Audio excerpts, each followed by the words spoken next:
Hello there, and welcome back. What is this place? Disconnected. Disconnected. Disconnected. Disconnected. Disconnected. Disconnected. Disconnected. Disconnected. Disconnected. Disconnected. Disconnected. Disconnected. Disconnected. Disconnected. I'm starting to feel disconnected. You have reached a number that has been disconnected. Hey all, welcome to another live Thursday night. I'm just stoked to be back home with decent internet so that these are not awful for you. And I'm also stoked for another first-time guest. Been doing a lot of those lately. Mr. Scott Saslow, welcome, sir. Hi, great to finally be here. You are getting to be quite prolific in the physical media scene. Yeah, you can be less modest. Come on. First off, you are a graphic designer. Can you name 10 or 87 of the titles that you've worked on recently? Recently, and again, mostly it's packaging layout, booklet design. Yep. Actually, why don't we just pull up just wrapped Mortal Kombat, Bullet in the Head, Blue Thunder, the Dollars Trilogy, Inner Space, which we'll talk about later, The Killer, Hard Boiled, Spaceballs, Excalibur, Westworld, that's just for Arrow, for Fun City, Fabulous Stains.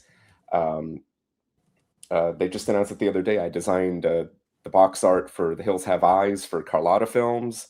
That's right. I don't do artwork that often. My first Arrow job was the film noir set that they did, Saul Bass style. They wanted... that's what they wanted, and they let me do, volumes 2 and 3 5 years later. But it's fun. I enjoy doing it. That's for sure. And I'm working on some cool stuff as we speak. You are to put it modestly in my words for you, you are a quite incredible graphic designer. The best thing that I appreciate out of your camp is layout design. And that is something that a lot of people don't even think about the differences of. They mostly just think of the front cover art. How'd you get into layout design? Because that's such a very different sort of skill. I didn't get into it specifically. So I have a film degree actually from years ago. I went to a school in Orlando called Full Sail, wanted to direct like everyone else, and kind of realized didn't have the temperament for it. That ship sailed. Spent most of my 20s just doing odd jobs and temp work. I ended up going back to school at 30. Thank you very much. Went back to school at 30 for graphic design. And in my last semester, that's when it kind of hit me, obvious in retrospect, like I could combine both interests, the movies and the graphic design. And in my last semester, I actually did a couple of my own Blu-rays. I came up with my own boutique label. I called it Heliotrope Films. And I did Cronenberg's Crash and the Parallax View. This was obviously after the Criterion Laserdisc of Crash, but before the Criterion Blu-ray of Parallax. But I came up with my own extras, did booklets, disc art, company logo, everything. And, moved back to LA, entered at one of the big not temp agencies, one of the big ad agencies doing movie posters. That ended January 2017, and I've been freelancing ever since. One of my emails got into Arrow, and they liked what I had done with this daily poster project, where I was doing one poster a day for a year. And I mean, my style, such as it is, pretty minimalist. When you study graphic design or really anything, you kind of, you see the designers. It's like, okay, I can't do what Drew Struzan does or Peak or any of those guys, but I could kind of do what these folks do. And you start learning about, minimalism and the Swiss style. And, you find designers like Brandon Schaefer and Sam Smith, who now I actually can call collaborators, and they're super talented. And so it's like, okay, maybe I can't sit at this table, but there's room for me at this table. And I did a handful of things for Arrow. This is when they still had the Academy line, where my sort of minimalist style kind of worked for that. Yep. But it was ironically around the start of COVID, early 2020, Arrow brought me in to do the 200-page book for the game. And after that, it was, it's been nonstop ever since. I've done a few art things, for Carlotta Films. I do some slipcovers for Fun City. Haven't done any art for Arrow lately, But when it comes to the booklets and text and, getting creative with that and trying to work within the limitations and, uh, yeah, I enjoy it. Every project is different. I'm always looking to see in the artwork, what can I use elsewhere so everything is of a piece and looks Yeah. good. You don't want one component, looking different from the rest or something that doesn't fit. I know this is a long answer, No, but, this is exactly what people want to hear. yeah. So as far as that aspect of graphic design, kind of fell into it. If I wasn't doing that, I could just as easily be doing something else. Yeah. But no, it's I enjoy it, and I'm sure we'll talk about more releases, as we go. Yeah, we will. But one thing I did want to add, this obviously is not in the works for right now or anything like that, and I'm not naming titles, but I really would only trust maybe two people with layout design right now in the way that I've got it. And so Scott, I can absolutely confirm will be hired for antenna stuff in the near future. Um, Funny story that I can't say much about, but Scott had been kind of hired for one project for antenna, and that didn't work out, not because of Scott, but because the movie fell through. I was so excited for that because you have such a unique attention to bringing in the pop culture aspects of an era or an industry or something like that.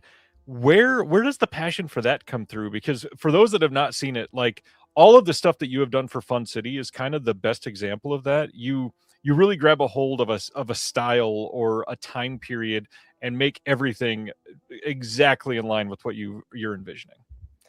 I mean, I've always had this attention to detail.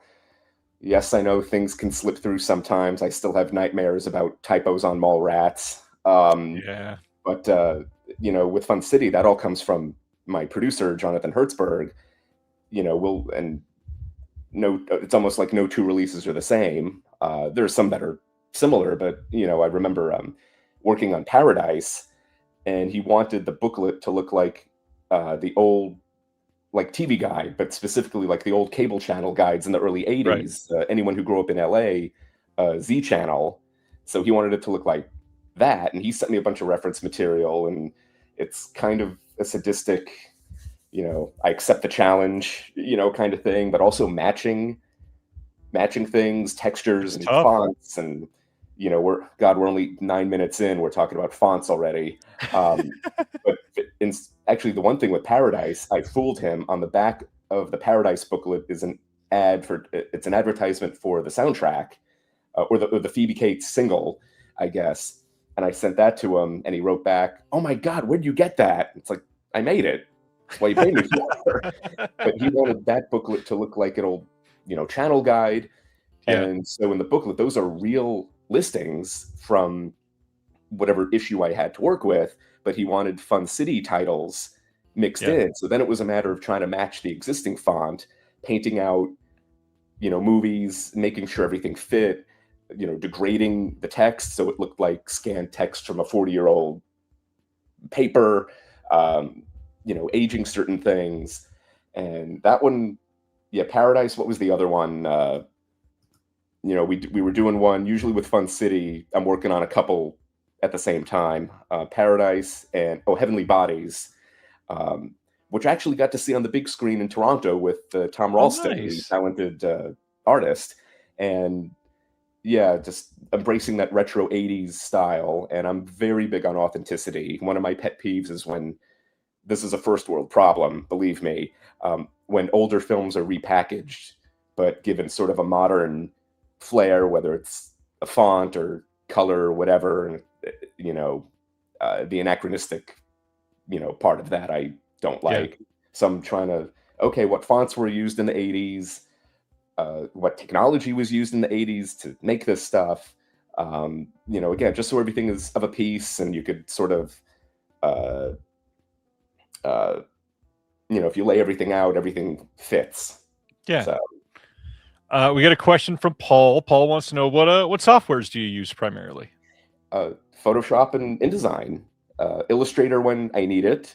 But yeah, so much of the work is on InDesign. And when I was a student, again, I went back to school at 30. It's like half the class were self-taught in Photoshop and were intimidated by Illustrator. Half the class were self-taught in Illustrator and intimidated by Photoshop. Yeah. But yeah, Photoshop and InDesign mainly, and I do pay for the Creative Cloud subscription. We won't get into any of that with Adobe or whatever, but it's a nice write-off this time of year, that's for sure. Ain't that the truth? Tonight, after announcements, we are going to be talking about 5 of our favorite audio commentaries. So if you want to stay around for that after the announcements, please do. We would love to hear some thoughts on that as we go in. We're going to talk about travel in just a few minutes, but let's go into some of our normal segments. I think you've got some Criterions to show us. It was just the Criterion sale. Let's go into pickups. What have you got recently, Scott? Oh, I have. Let's see. I literally just happen to have them right here. A few of them anyway. Birth, which I have not seen in a long time. So this one's going to be an interesting one to revisit. Thank you very much. Yeah, this one's going to be an interesting one to revisit. I haven't seen it in years. It is the movie that put the composer Alexander Desplat on the map for me, because the music in this movie is beautiful. Yeah.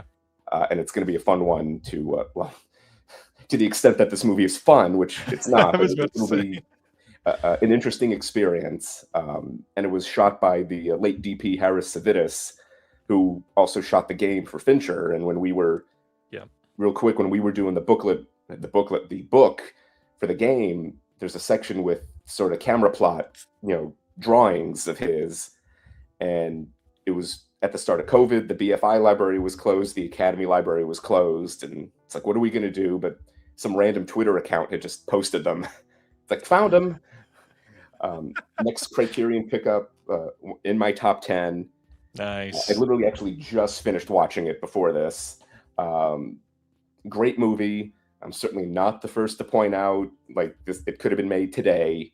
I'm a big fan of the Andromeda Strain too. But big network fan, and as great as the big I'm mad as hell scene is, the corporate cosmology speech with Ned Beatty is, again, it all works today, but just the way it's filmed and staged, just with the light shining on him, love it. And I had 5 pickups, but we'll just do one more. During COVID, lockdown, I watched as much Powell and Pressburger as I could, and enjoyed all of them. My favorites were actually, at the time, my favorite was A Matter of Life and Death. I think my favorite overall is Life and Death of Colonel Blimp. But I'm slowly, and I own those. I don't own, thank you, have not owned this. This was sort of a straight from DVD to 4K upgrade. Yeah. And it's a wonderful, magical movie, and I wish more Americans knew who Roger Livesey was. He wasn't in a ton of movies, and I know he's Tilda Swinton's favorite actor. I think this is her favorite movie, actually. But just great actor, great voice. He was in 3 Powell and Pressburgers, I think. He was Colonel Candy in Colonel Blimp, and just great. And I could do a few more if you want, unless you want to move on to yours. Please, I've got 5. You can match all 5 of mine. Okay, then I have to.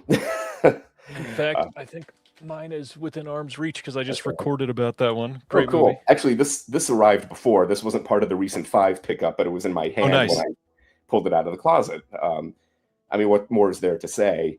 And I love, I guess I'm what they called an elder millennial, but I do enjoy the videos on YouTube of Gen Z kids watching movies for the first time, and this one always makes them laugh, even after 40 years.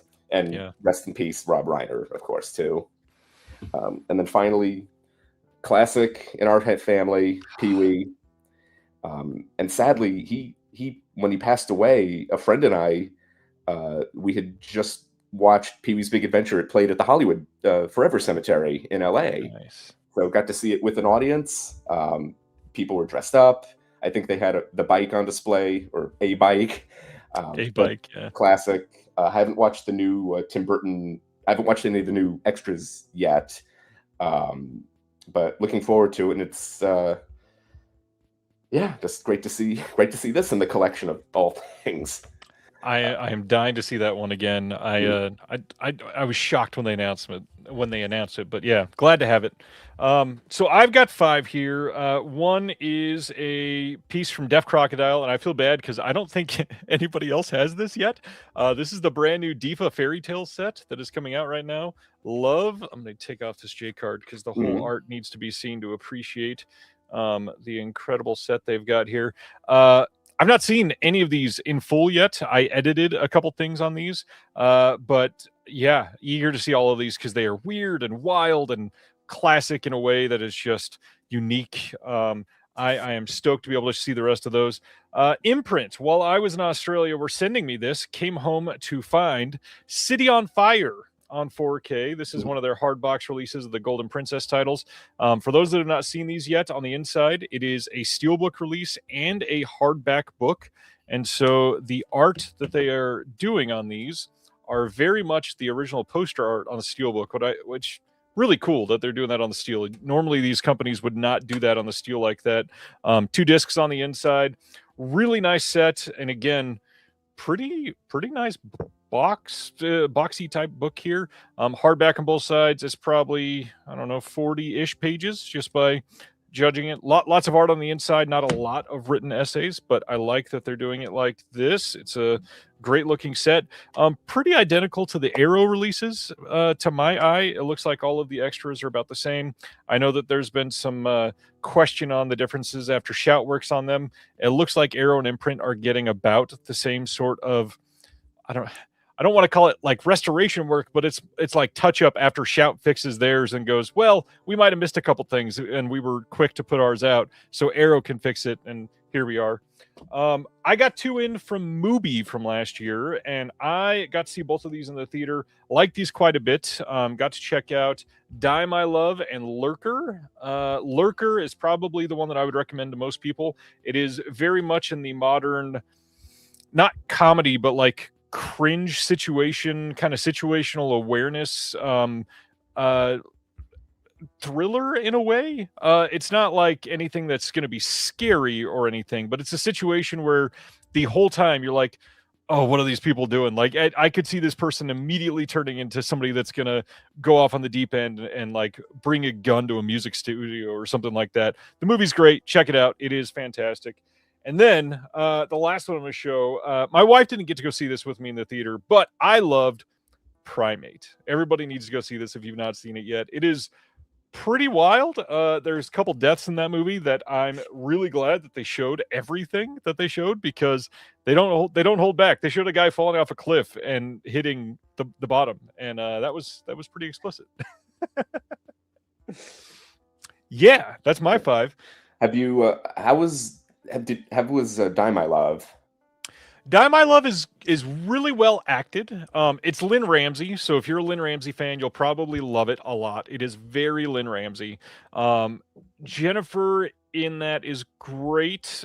She is just an incredible actress.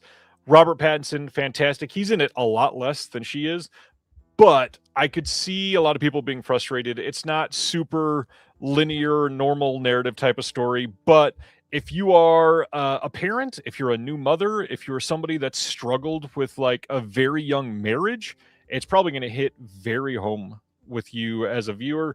Highly recommend checking it out at least once if that's your type of film. Otherwise, I could see you walk away going like, oh, that was not even fun to watch. Yeah, that one's on the list. I have such a huge backlog of movies Same. to watch. Well, speaking of that, what have you been checking out?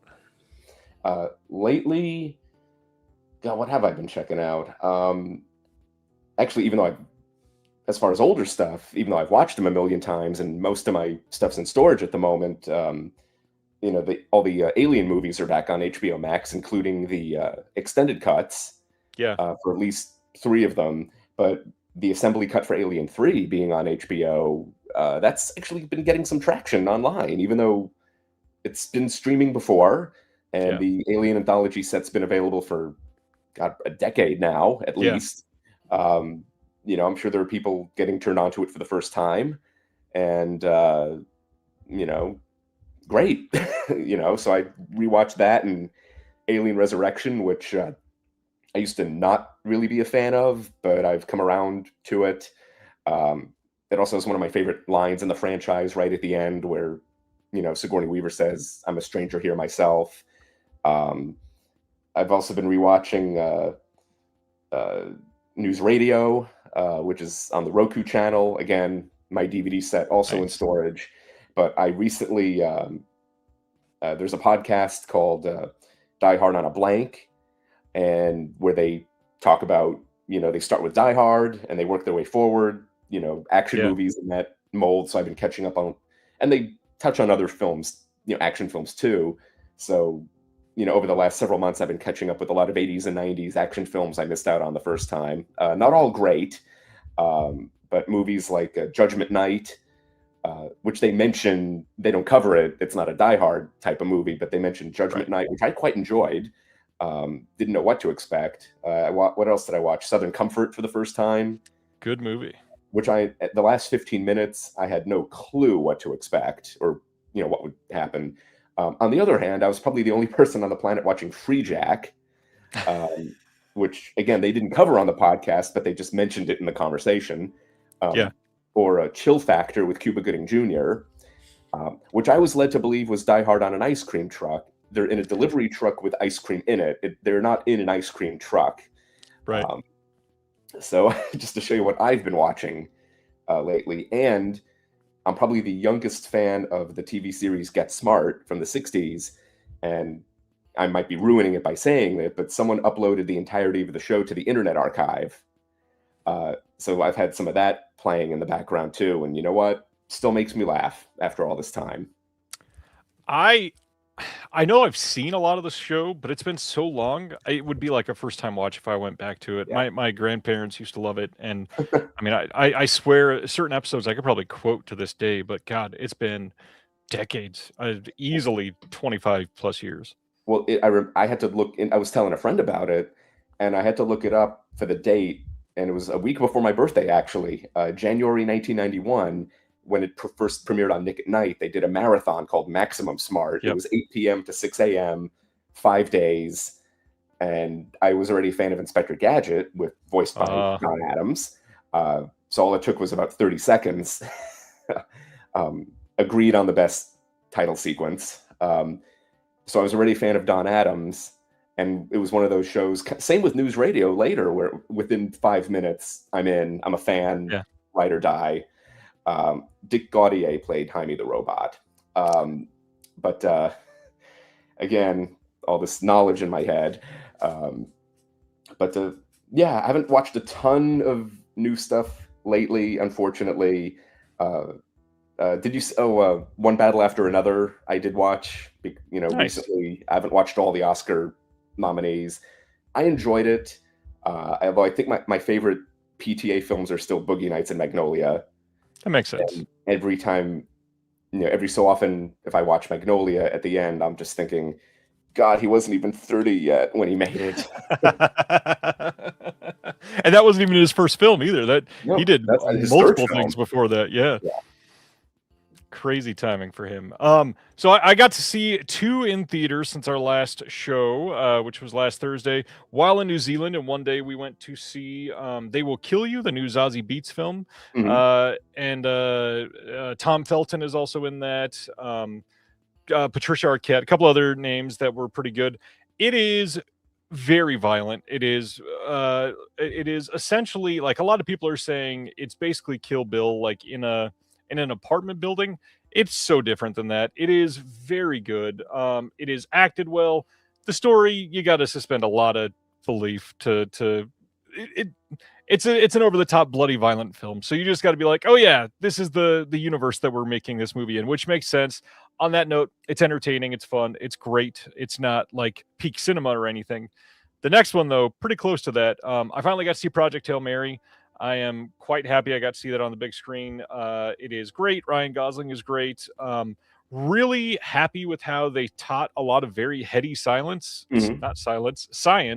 without feeling like they were speaking down to the audience. It was very much like step in with us rather than we're going to stand on a stage and speak down to you. I thought it was quite great. I really enjoyed the visuals in it. That's the big thing. Lord and Miller are really great at capturing just like captivating, full-throated beauty, essentially in very different situations. I thought it was pretty incredible for a blockbuster. Haven't I seen hope it. more people see it. Haven't seen it yet. I did read the book just last year, actually. Nice. I enjoyed it. Got a emotional at the end. Yeah. But yeah, it's certainly on the list, that's for sure. And yeah, and props to Greg Fraser, the DP, on that Yep. one too. Excellent, excellent. And then the last thing I've talked about on the show probably 800 times. One of my favorite TV shows of all time, maybe my favorite TV show of all time, comes back this week. Taskmaster over in the UK, and because of that, I showed my wife the show Last One Laughing. If you've never seen it, it is kind of similar to Taskmaster. They get 10 UK comedians together in one room, and the mission is to make everybody else laugh, and you can't laugh. If you laugh twice, you are out of the game. And they go on I think it's a 6-episode season to go from 10 comedians down to one. It is some of the funniest but quiet humor that you've ever seen because nobody is laughing. It is great. It is witty. It is so hard to even hear everything because there's so many jokes that you're dying laughing. It's great. It's on Amazon Prime. Check it out. There's 2 seasons currently, both very, very good. But we should talk about travel. I'm going to highlight some of the things that I did while on my trip, but I wanted to ask you, over the last handful of years, you've been a bit of a digital nomad. How did that life come about for you? So, I mean, I suppose deep down, it was always something I was thinking about. But so in God, what are we in 2026, 2023? I decided, you know what? Got to do this. I went to Dublin for the graphic designer Annie Atkins's workshop. Annie Atkins is the graphic designer on a lot of Wes Anderson's films. She's worked on some Spielberg titles. If you don't know who Annie Atkins is, Google her. You'll know her work. But she has a 2-day workshop in Dublin, each day, 5 hours. And it's like, you know what? I'm doing this. I got a passport actually right before COVID lockdown, before the world shut down. And I'd never been outside the United States. So I did a week in Dublin, 2 in London, and then 1 in Edinburgh. And it was during the Fringe Festival. So it was insane. I even ran into one of my old improv classmates who I hadn't seen in years. And after that, once I was on my connection back to LA. So I'm in Calgary talking to my parents, and they say, "Oh, you're probably disappointed you're going back." And I told them without any hint of irony, I got to keep this up.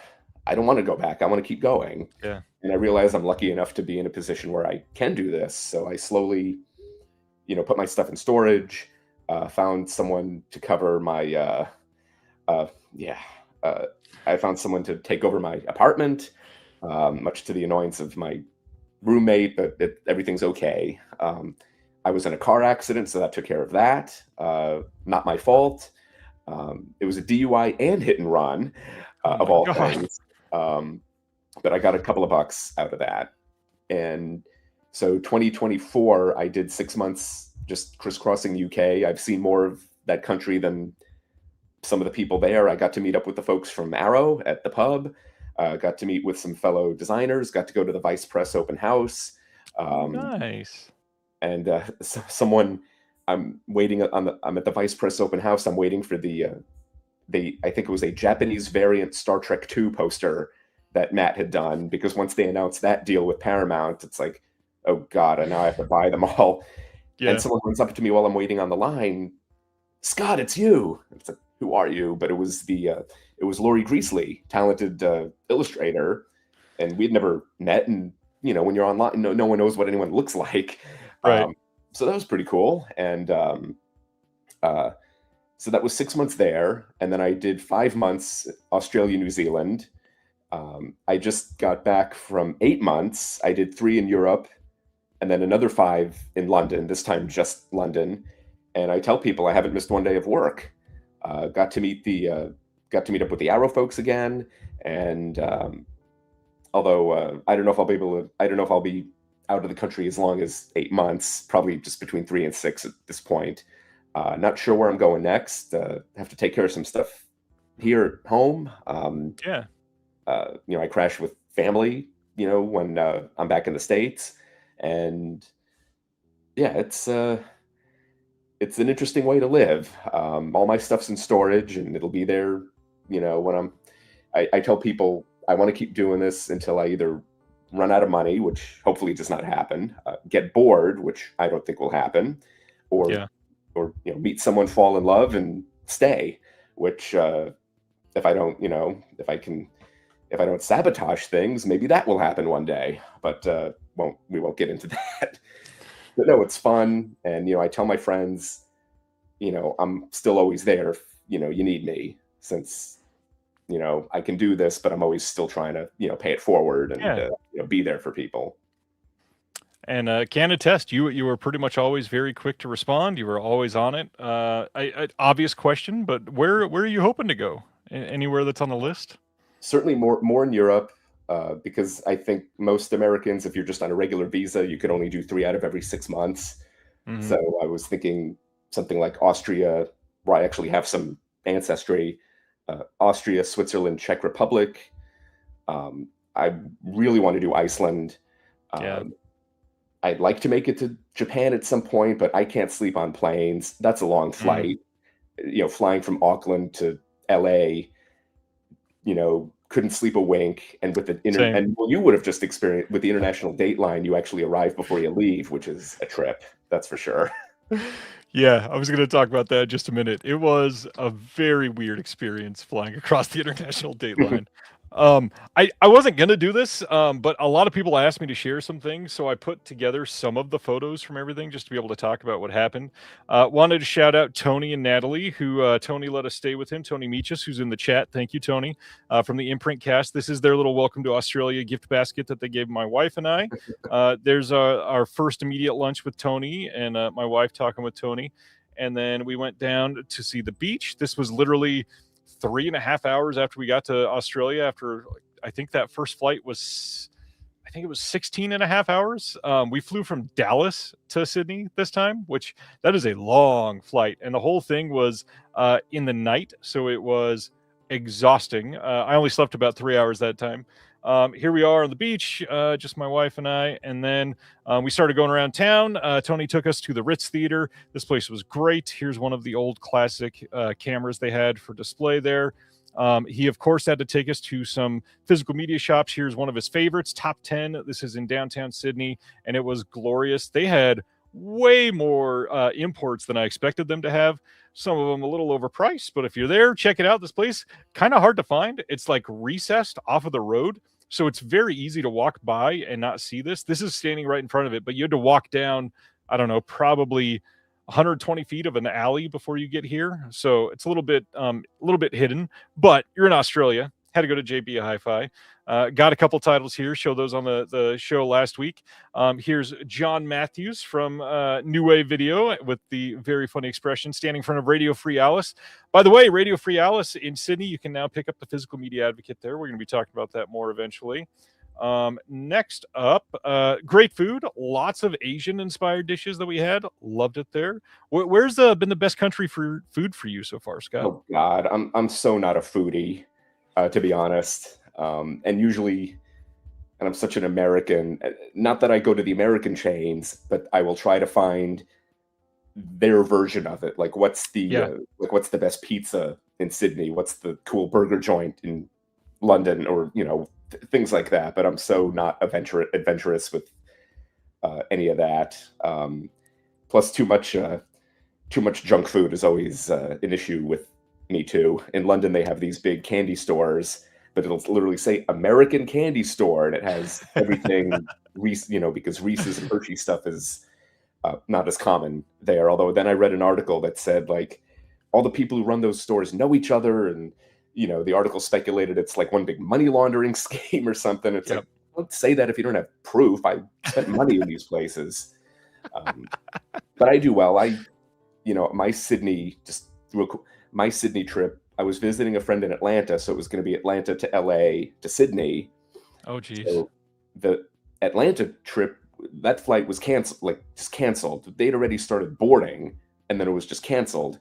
And the airlines at this point, they just rebook you automatically. So Right. you never really know until you check. So my flight became Atlanta to Miami, which is nothing. Miami to Santiago, Chile, Santiago to Sydney. Whew. And when I got to my Airbnb, I had to download a single 5 megabyte JPEG. It was after 10 minutes, it was like, this is going to be a problem. So I ended up working with in the reading room at the Central Library. So most of Dark City was done there. Ironically, Nice. since it was filmed in Australia. I'm trying to think. Yeah, a few other. It's like now when I look at the titles I've worked on, it's like, oh, that country and Fabulous Stains was worked on 3 different continents at this point. Yeah. That makes sense. All right, so that's one of the photos of the food. Here is the Sydney Naval Harbor. Took a fun picture of that at night. And then Tony and everybody else threw a physical media get-together barbecue. This was at Tony's house. Here is everybody that was there. Lots of names you'll recognize. We got Paul, who's in the chat right now, Key-Ray, who's in the chat, Tony, who's in the chat. We got Brett. We've got a handful of others that you'll hear about at some point, I'm sure.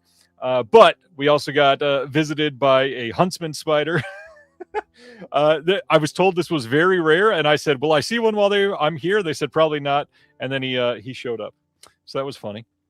I did not get any of that. Thankfully, I was about to say you don't look like you enjoy spiders. This is a very fun store owned by a friend of Tony's named Andrew.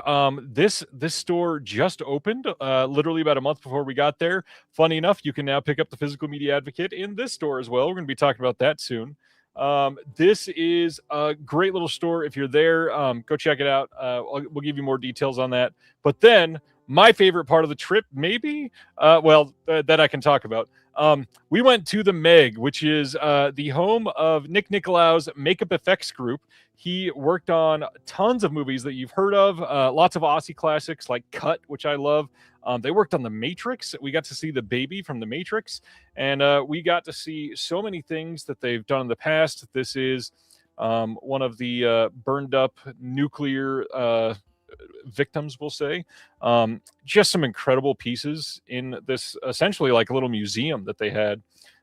Then in the back room, he just has suddenly the biggest Star Wars collection I've ever seen. This was insane what he's got. So much of it is like brand new in box still. But I know we got a lot of Star Wars fans here, so wanted to share some of those.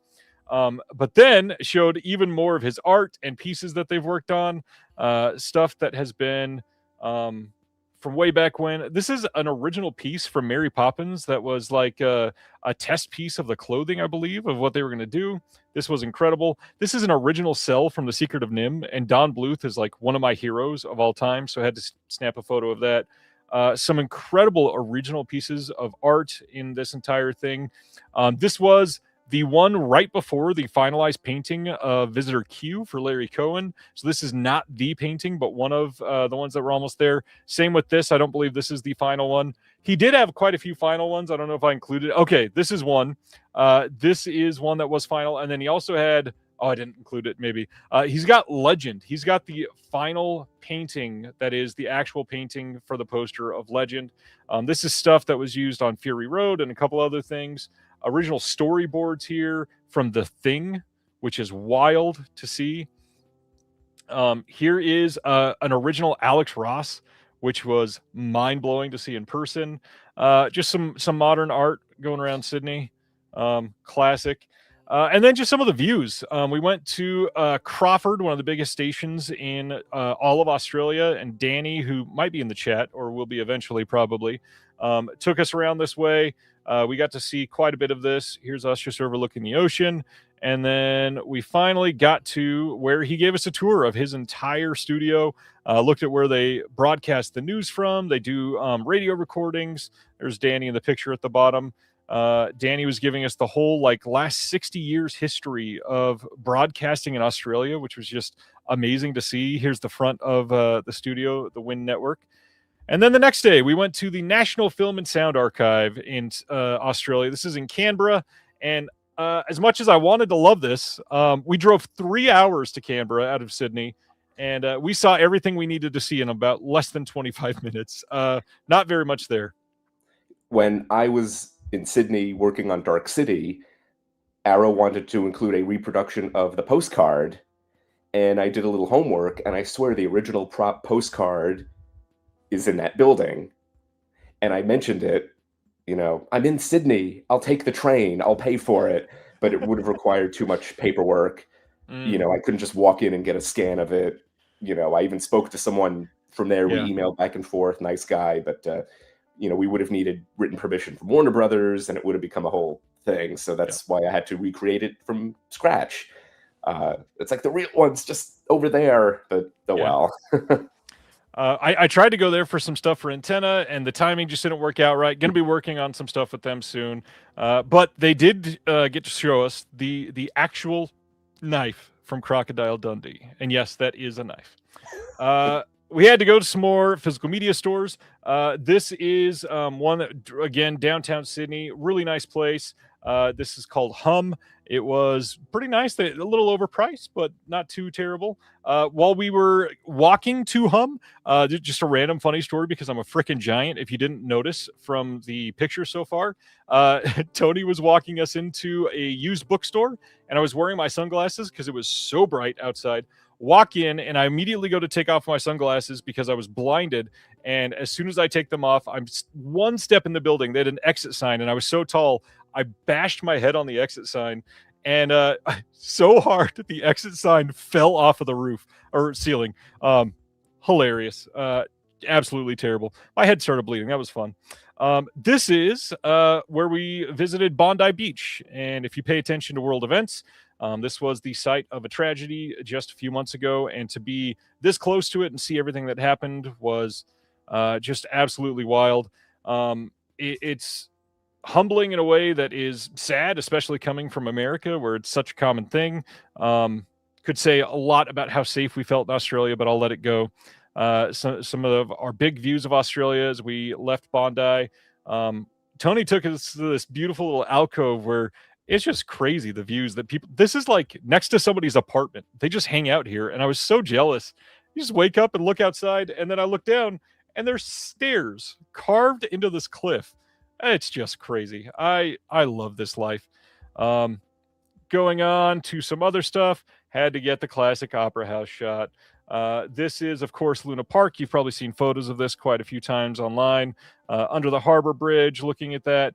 We got some wonderful gelato. This was incredible. I didn't realize they put cherries in the bottom of this cone, and I went to take a bite, and the whole bottom part kind of exploded all over my pants and shirt. Thanks, Sydney. That was wonderful.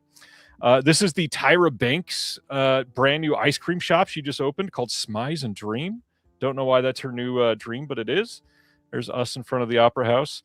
And then Tony took us to one last theater called the Hayden Orpheum. Looks really nice inside. And then we went to the beach one last time. But finally, this was some of my favorite photos. We got really nice late night view of the harbor and the Opera House. Then we flew to New Zealand. Yes, we're only like 3/4 of the way done with this trip.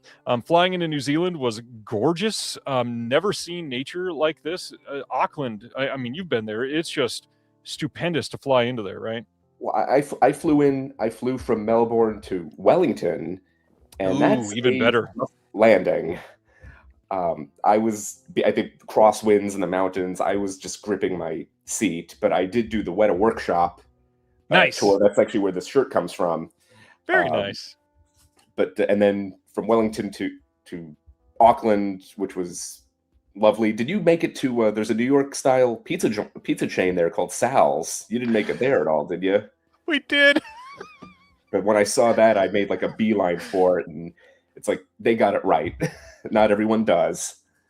Well, if they got it right, I will say I've never been to New York, even though I've now been to Auckland. If they got it right, man, I'm not going to like New York pizza because I did not like Sal's. Well, when I was in London, there's a and no offense to it because it was a cool place. There's a Quentin Tarantino themed pizza restaurant in London called True Romance, which they have a lot of cool stuff from his movies there. But it's like Tarantino, A, he's not from New York, and B, he's not really associated with pizza.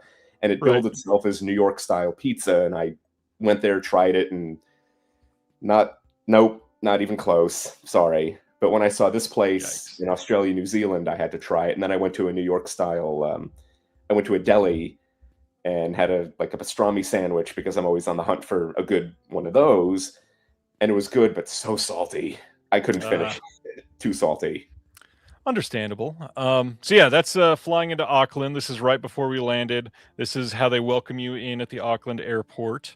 And then the day after this, I spent on a film set. Signed an NDA, so I can't say much about it. But if you know much about what I'm doing with my company and who else owns it, you should be able to guess what film set I was on. That's as much as I can say. More stories about that when I can next summer, I believe. But this is right before we went in to Hobbiton. If you're in New Zealand, you pretty much have to do it. So the wife and I went to the Shire, and I did not want to show all of the photos because there's so many that look very similar, but this place was magical. After spending the last 5 or 6 weeks showing both of our kids all 3 of the Lord of the Rings films, this was wild to see in person. Completely loved all of the attention to detail. It is kind of crazy how much they paid attention to everything, the sheer size of everything. This was a very fun photo. My wife making fun of me because I'm a giant. It was not that small. You should be able to be seen if you're normal size, but I am not. Just gorgeous landscape. It is so crazy how green and lush everything is. Absolutely loved it. We got to go into one of the Hobbit houses. Just a great time. Loved it there. And then afterwards, we had a tour through the Waitomo glowworm caves. For those that have not heard of it, these are dark, deep caves in the side of a mountain, basically, that glowworms, they hang down these little tails to attract insects, kind of like spider webs, and they glow to attract them. And you go in and all the lights are off and you can see what looks like little fiber optic lights, and they're just worms. Couldn't take any photos of that inside, but you come out on a little boat ride at the end of it. It is a really fun time, just beautiful to see. Had a great time. That's pretty much everything that made sense to show pictures of. Loved it, though. That was my first time ever out of the country. I cannot wait to do something like that again. I am very poor, so it will not be able to happen probably for a long time. Yeah. Well, hopefully you make it to London at some point. There's certainly enough there to keep you busy. And every time with me in the UK, I've either just missed something or I leave and I'm about to miss something. The week before, literally the week before I left London this last time, the Science Museum's doing a Star Trek exhibit for the anniversary, and they're showing all the 10 films. It's like, literally starting the 2 days after I left. Oh. And the first time I was there, I left, and then they were doing the Powell and Pressburger big retrospective there, so I just missed that too. So I got to time this better. I think it's the BFI. They're about to do a big Guillermo del Toro retrospective showing I think everything he's done, and that would be a blast to see. I don't think I've only seen maybe 1 or 2 on the big screen ever, so to see all of them would be crazy. I would love that. All right, so tonight after announcements, we were talking about audio commentaries. Last thing I wanted to bring up before we go into the announcements: writing. You have your first bit of writing about to come out in one of these releases. Tell us about it. I mean, I don't consider myself a writer, but I was working, so I found out Arrow got Inner Space, and I told them I want to do that one, and one other title they have that I requested to work on, which hopefully I do. I said it's my favorite Joe Dante film. It's one of my favorite Amblin films, and I believe Doug John Miller did the new artwork. Doug John Miller did the new art, which is on the wrap and the booklet cover and the disc. I took care of the rest, and I'm doing the booklet. I have 3 pages left over, and it's like, I'm a fan. I know this movie top to bottom. I've seen all of Dante's stuff, so I just speculatively over a weekend did a little write-up on his stock company. So it's no deep insight. It's just a series of nerdy lists, but I could have done 3 pages just on Dick Miller, but I literally only had the 3 pages.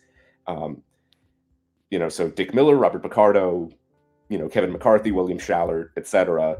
I found some cool quotes on the Internet Archive. There's a book on the making of Invasion of the Body Snatchers that I think Kevin McCarthy even co-wrote. It's mainly the original, but touches on the Philip Kaufman version too. Found some tweets from old archive tweets from Joe Dante, when some of these actors have passed away and he'd pay tribute. Picardo did an interview with the AV Club, so I found a couple quotes from there. Not as much on some of the others like Wendy Shaw or Archie Hahn, although I had mentioned his role in Meatballs 2, just because. But no, I had fun with it. I took the screenshots, and when I emailed them a pass of the booklet, I said, "Oh, by the way, check this out. If you like it, great. If not, no big deal." And they came back, sure, yeah, we'll use it. So then I had to change the blurb on the back so my name would be in it. And but I even got the Joe Dante's TV stuff, which I hope I got it all right. Like people who were in Erie, Indiana, or the episode Dick Miller was in one of the 2 episodes of Police Squad that Dante directed. He directed 1/3 of that show. And I'm a big Star Trek fan, so I had to get in a Trek reference in there since Wendy Shaw guest starred in a Voyager episode and had scenes with Picardo. So yeah, hopefully I know there's one other movie that I would love to do something like this with. I won't mention it. I don't know if Arrow has it or not, but an 80s action movie with a big cast of, hey, it's that guy names. So I don't know if Arrow has it or not, but if they do, and if I get to work on it, I would love to do something like this again. Well, I adore Interspace. When we first talked about the announcement here, I gushed on it for a handful of minutes. For those that have never seen it, pitch them the film Interspace. Why should they buy it? I could pitch it the way Joe Dante describes it, which is it's fantastic. It's fantastic voyage crossed with a Martin and Lewis comedy. But it's a Martin Short, or Dennis Quaid's a test pilot. He gets miniaturized. He's part of this experiment, miniaturization. He gets miniaturized and injected into Martin Short. And they have to, beat the bad guys and, re-enlarge Dennis Quaid before he runs out of air. Meg Ryan's the love interest. You got the usual Joe Dante stock players in it. Oscar-winning visual effects by Industrial Light and Magic. Gorgeous movie. A fun score by Jerry Goldsmith. And Robert Picardo at the Orlando MegaCon, he autographed my DVD. Years later at Monster Palooza in Pasadena, he autographed my Blu-ray. So now I got to meet him one more time so he could autograph the 4K. And this time I can actually say I worked on it. But it was just one of those, it was also one of those movies that was always on TV. Yeah. And, it was the last generation to kind of grow up late 80s, early 90s. If a cool movie was on TV, you watched it because it was on and there was nothing else to do. But no, big fan, and I had fun working on it. A couple of cool, there's one poster that I used for the back of the booklet cover that I'd never actually seen before. I think it was for the home video release. Again, and trying to, with fonts and, again, trying to make everything of a piece, and, with the booklet's readability is the most important thing. Plus Arrow has their own sort of house style, but, throwing in some cool tech little patterns and things like that, just to have fun with it and give it some visual interest. Of course. I'm always happy to see that, especially in your stuff. Interspace. Check it out if you've never seen it. It is fantastic. It's one of those that I think it was Adam in the chat said it's kind of like Peter Jackson's Frighteners, in that it's like one of their best but overlooked in a way that shouldn't be in Jackson's oeuvre. That not the film is not like the Frighteners, but in their oeuvre it is similarly overlooked, which it shouldn't be. Interspace is fantastic, although it's difficult when you're Dante because he's got like oops all bangers in his resume, and when you're comparing to The Burbs and Gremlins and Matinee and everything else, it's very easy to say, oh yeah, we watched all those and this other one that we just forget about that one. But also Interspace deserves a shot. Also, I think if you ask Dante, he'd say also genre hybrids are hard, sci-fi comedy or sci-fi action comedy even. And it's 2 hours, and I'm sure the studio would have preferred it maybe 15 minutes less to get one more screening in. But I can't think of anything you could cut. No, it's worth the entire watch. It is great, super well done.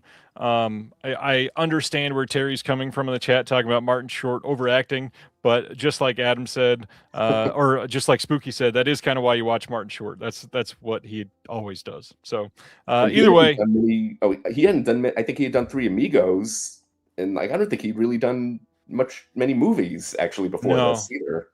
not much. No, that's true. God, yeah, I need to go look at his resume around that time. I'd love to learn more about that.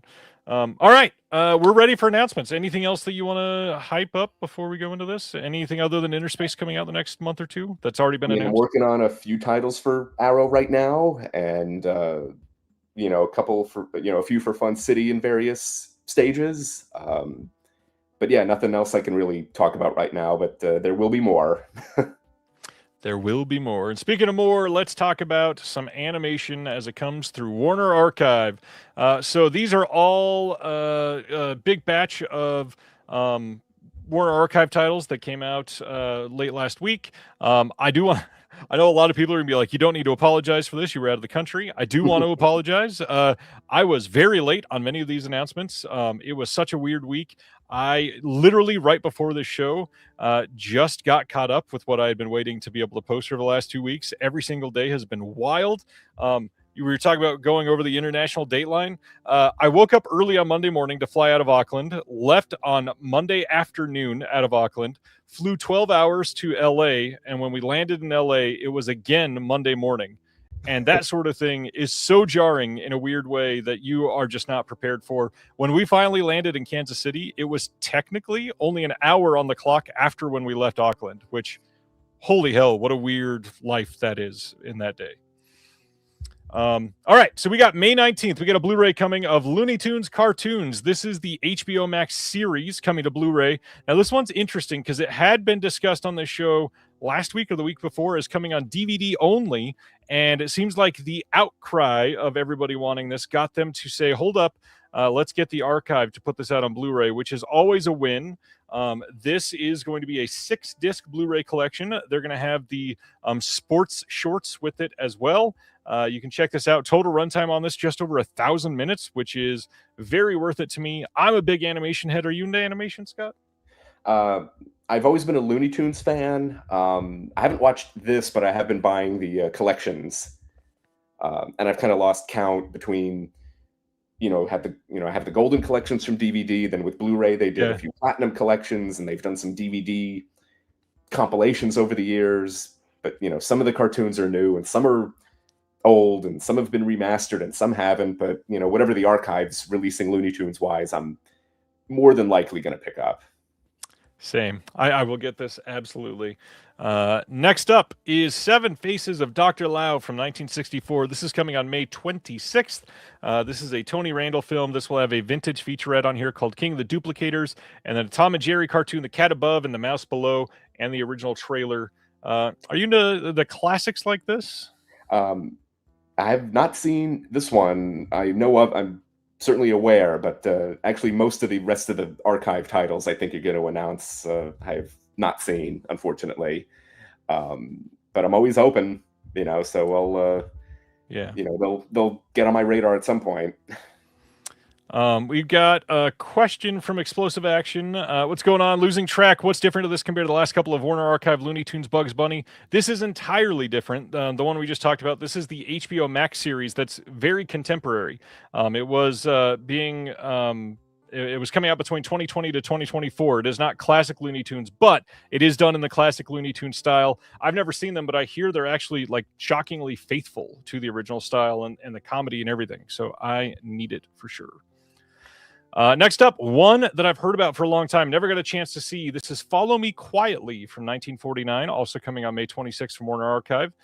This says, this is the film that, above all, increased my knowledge of the trade. I learned how to organize a film. Director Richard Fleischer said about Follow Me Quietly, the filmmaker learned well. His subsequent career included the film noir gem The Narrow Margin, the family favorite 20,000 Leagues Under the Sea, and the sci-fi milestone Soylent Green. William Lundigan stars as a cop on the trail of an elusive serial killer who strikes when darkness and rain fall.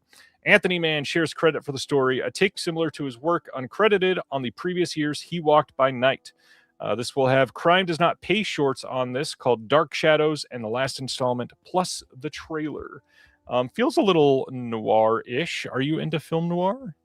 I do, or I am. I don't know why I said I do. I am, but I have that weird problem where, and obviously some are better than others, but in some of these movies, the plots are so labyrinth. Yep. You blink and all of a sudden it's, wait, where are we again? And who's that guy? I Right. love the trappings of it. Just the sort of archetype characters and the femme fatale and, the lighting and just that post-war gloom and doom feeling. Yeah. This is definitely something I would watch at some point. Yeah, this sounds great. I definitely need to see this one. Next up, one that a lot of the people I know and trust on film seem to be very excited, so I am keen for this one. 1969's The Five-Man Army. This says where the Army leads action fans, especially spaghetti western fans, will want to follow. This has a brand new 4K scan of the original camera negative. We've got no other extras on this but the cast. The cast on this: Bud Spencer, Peter Graves, James Daly, Tetsuro Tamba, directed by Don Taylor. Are you into spaghetti westerns at all? Also a big gap in my hell of a lineup here for me, but no, also more of a gap in my movie going. Yeah. Thank you. Unfortunately, but again, I'm always open, and I think Don Taylor, yeah, he did. I think he did the second Omen film. He directed that, and I think he directed I believe so. one of the Planet of the Apes sequels. I just don't remember which one. Yeah, that sounds right. Yeah, definitely want to check this one out. I have been watching more and more spaghetti western over the last few years, and yeah, sounds really interesting. As a graphic designer, I do appreciate their continued commitment to using the original artwork on the packaging. Same. Even on something like this, which is Monogram Matinee Volume 3, coming out that same day, May 26th. And they've got two films here, both of them with the original posters shuffled onto this cover, which is really nice to keep them. So we've got Under Arizona Skies and Range Justice from 1946 and 1949, respectively. These are brand new 4K scans of the best preservation elements on both of these. Both of these are an hour or just under an hour runtime, so that's why they're both on the same disc.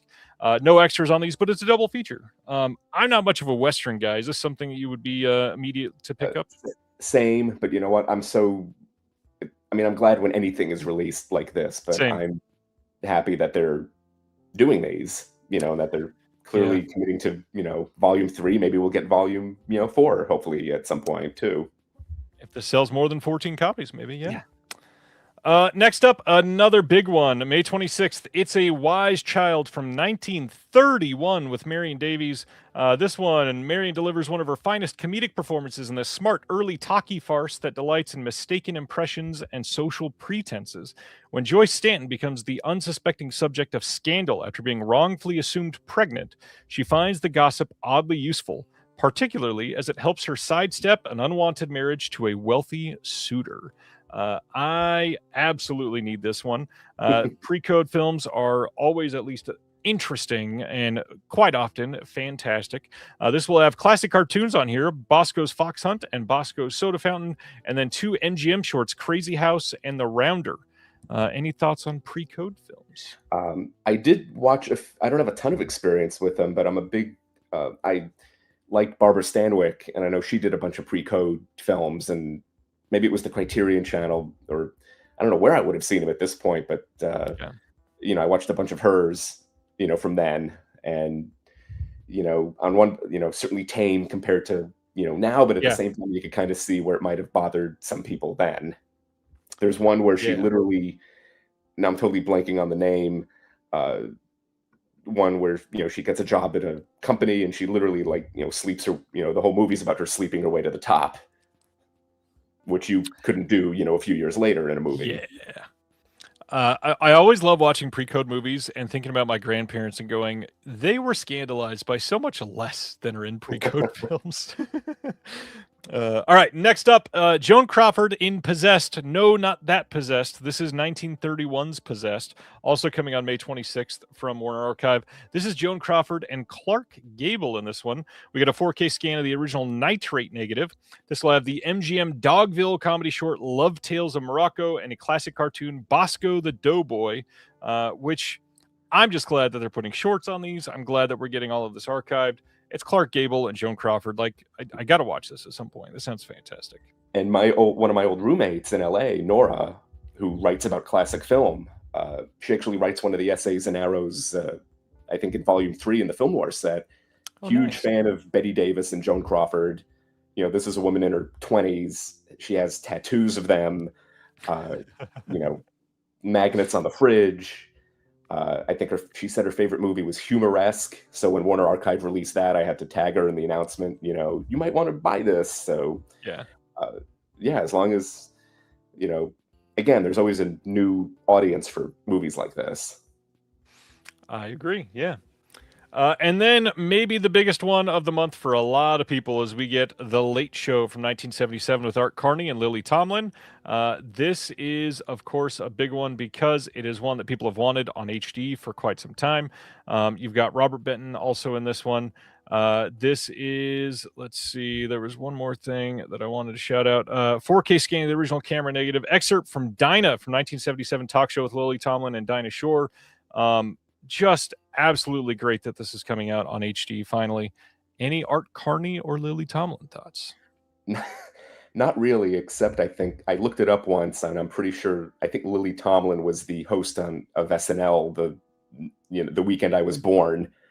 I was born on a Sunday morning, and I think she was hosting SNL the night before. Nice. But this reminds, though, I think in the last month's announcement, one was Private Benjamin. Mm-hmm. And some of these titles, I'm shocked, like they haven't either they got old archive releases on DVD, or something like Private Benjamin probably got a DVD release in a snapper case 25 years ago, and that's never it. got any extra better treatment until now. So, but again, I'm glad to see something like this out and available and with the original art and everything. Yeah, big deal. Definitely wanting this one. This looks fantastic. And then we got a big boy. We had heard that this was coming. Severin announced some titles. We've got a 4K Blu-ray box set coming of Sangster Directs Hammer box set. This is 7 discs. In this box set, we've got The Horror of Frankenstein, Lust for a Vampire, and Fear in the Night. This is going to be 3 films on 7 discs with an all-new 312-page book and 19 hours of special features. Before we go into some of the details, any thoughts on these Severin box sets? Did you pick up any of the box sets from them? No, I haven't. Although I will say, I worked on the Wild Geese for Severin, which I think our booklet I think is 4 pages longer. Not that it's a contest or anything, but no, I haven't. Definitely looks cool though, just I know I'm kind of been a broken record here, but again, I'm just happy that any of these are out and with, awesome artwork and everything. Yeah, they kind of crushed this one. This is going to be shipping on or around June 30th, maybe slightly before if you order from their website. Some of the details on here, though, get really deep on this. So The Horror of Frankenstein, we've got a commentary by Sangster and Marcus Hearn. We got a commentary by Tim Lucas. On the Blu-ray, we've got all of those things and then an archival interview. And then we continue on. We've got all kinds of other archival interviews, featurettes, on literally every single film that is in this box set. Lots and lots of stuff. If you do have the UK releases of these films, a lot of these are the same supplements that are on those, but this is crazy to get all 3 of these in one box set together. Looks like a just absolutely fantastic release. The 7th disc, by the way, it's 3 films, so you would think a 4K and a Blu-ray for each film. Why is there 7 discs? The 7th one, just even more bonus features. There is legacy documentaries on here. There's a brand new documentary called Hammer and Beyond, the Jimmy Sangster Legacy from 2026 by Marcus Hearn. There is just so much in here. Interviews, visual essays, appreciations, introductions to the films, so much on here. This is an abundance of riches if you are a Hammer fan. I'm just Terry looking says the artwork is a little bad. I'm just looking at the box, and it looks like it's split in the middle where you take the top off. And Yep. having worked on a few of those for Arrow, getting that to align properly is more often than not a pain, especially with the printers where there's usually a 1 or 2 millimeter variance. So if you get one that lines up, great. If not, sorry. We do the best we can with these. Yeah, I completely understand that. That is a lot of work, guaranteed. To go with this, they are also releasing Children of the Wicker Man. This is coming on the same day. This is a 2024 film. This is the first time it's been on disc anywhere in the world, and this is let's see, with his 73 directorial debut, Robin Hardy fought to craft what would eventually be recognized as one of the greatest horror movies ever made. But for his loved ones, Hardy created a very different kind of nightmare. Now, art historian Dominic Hardy and filmmaker Justin Hardy, half-brothers and self-described far-flung spawn, explore their late father's complicated legacy in this incredibly brave and touching documentary that will take you on a journey unlike any you've been on before. This will have interviews with the filmmakers. It will have Q&A with the filmmakers as well, a making of featurette and a trailer. I love The Wicker Man. Are you a Wicker Man fan? It's been a while, that's for sure. Although this is a documentary. It is a documentary about the director of The Wicker Man. Okay, I always find it interesting when when documentaries have extras, because it's almost like documenting the documentary, and there's like an extra level of meta sort of involved. You know what I mean? Yeah, working on that myself right now. We not to go too far behind the scenes, but a lot of people were interested that Antenna's first title that we announced was a documentary, because a lot of physical media companies do not do any documentaries. I can flatly say right now we have signed many documentaries, at least 4 or 5, and all of them will be getting physical releases. I think there's one that is up in the air, but they will each come with a wide breadth of extras. I can guarantee that now. To round out the month for Severin, this is maybe my most exciting release of this entire slate here. They partnered with Yellow Veil, who is now also a partner label of Severin. Don't worry, they're still a partner label of OCN. Who knows why they had to go for Severin for this one? Maybe just to put out a box set, because not a lot of partner labels get to do that for OCN. Maybe they just have too many films. Maybe it was just a Severin co-production. We'll probably never find out. But they're putting out a box set of films for a filmmaker that I'm going to butcher the name here, and I apologize. Adam is already waiting for me to say the name. I believe it's Lucille Hadjihalivovich. Oh, I had it the first time. Hadjihalivovich. I believe that's pretty close.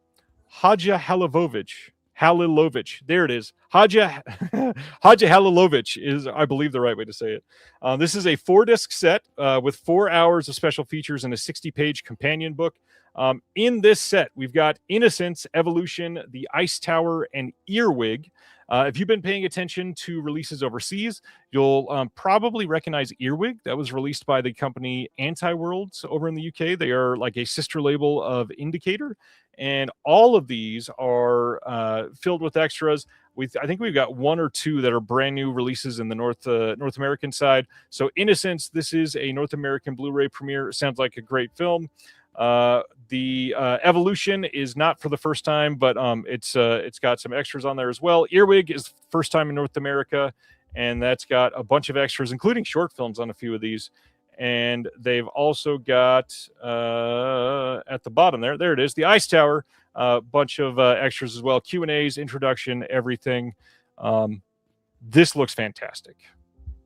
And with artwork by my friend Beth Morris, who I actually met when I was in the UK for 6 months. I spent a month in Cardiff, and we met up a couple times at a community space I was working out of called the Chapter Art Center. Nice. And always fun to talk shop, and she's certainly getting a ton of work too. So always happy to see that. Beth is incredible. We'll talk about her later tonight for something special for me. They have a bunch of so many bundles to choose from this month, almost too many. But let's talk about these real quick. So we've got the Wicker Basket, which has the Children of the Wicker Man, and then a book with it that is a 232-page hardcover book. That bundle, $41. To me, not a terrible price. You get a documentary, you get a pretty decent hardcover book, $40, not too bad. Second bundle, they've got the Sangster Celebration bundle. This thing gets you the Sangster box set. You've got a Lust for a Vampire novelization, 1971 reissue. You've got 2 Severn Hall of Fame pins, one with Ralph Bates and one with Jimmy Sangster. You've got a Ute Stensgaard enamel pin. So you've got 3 pins, a book, and a box set, all in $162. Not terrible. Again, Severn been pretty reasonable with their prices lately. Then you've got the Sangster Wicker bundle. This gets you both of the Children of the Wicker Man items and all of the Sangster Drex Hammer items all together. $199, $200. Not too bad either. Or you can go all in on Sangster and the Hadja Halilovic box. This is pretty crazy. It will get you the box sets. It will get you the book. It will get you the 3 pins. All of that, $225. Anything in these announcements from Severn that you're like, man, I am very keen on that one? Certainly some stuff I'd like to watch, but not at the moment. Understandable. Yeah, but again, never say never, and it's every move. It's like if you haven't seen it, it's new for you. So exactly. Yeah. Exactly. Next up, very interesting. I never expected to see this. June 2nd, Universal and SDS Studio Distribution Services, they're releasing The Office Superfan Extended episodes. Now, what is been a little bit confusing for people is this is the complete series of The Office. This is getting the extended episodes that were on Peacock. Every single episode in the series has been extended. And so you get all of those. It's more than 25 extra hours compared to the original release of the complete series. Are you an Office fan? I haven't watched it since it aired, but yeah, I was a big Office fan. And I remember, if you remember those first few episodes, he played Michael a little differently. He had the hair slicked back, but I was already a fan of the British version. And I remember there was a report on one of the geek websites about a test screening for this one, and apparently people thought it was too depressing. And when I read that, I thought, they got it. It'll work. If people who don't know think it's too depressing, then they got it. Right. But I have not seen the extended ones, though. I've not seen any of them either. I hear they're very interesting. Just keep in mind, you likely will not get all the extras that are on the old box set here. Stan is saying it looks prohibitively expensive. I got to be honest, I'm kind of shocked. This thing is on Amazon right now for less than $75. And for a release day release of a complete series with 25 extra hours of content, that seems pretty inexpensive for a studio release for me. I mean, it's still, granted, it's 2026, $75 is still a lot of money, but that seems fairly inexpensive compared to what I expected. All right, next up, speaking of expensive, May 26th, Lionsgate is releasing this Amazon exclusive Rambo 4K collection. Now, this is going to be interesting if you picked up the last big Rambo 4K steelbook set that had come out. And the reason here is because they fixed kind of everything that was wrong with that set. And if you're a big Rambo fan, which I am not, and you were anal about everything that was wrong about that set, you're going to be quite frustrated because that thing costs like $125. This thing is around $100. It's not steelbooks and all that stuff, but they fixed so much. So I'm going to go through some of these that's brand new. There's a brand new bonus disc that's brand new on this. It's got Reflections on First Blood with Ted Kotcheff, storyboarding First Blood, The Art of Rambo, Rambo Auction, poster gallery.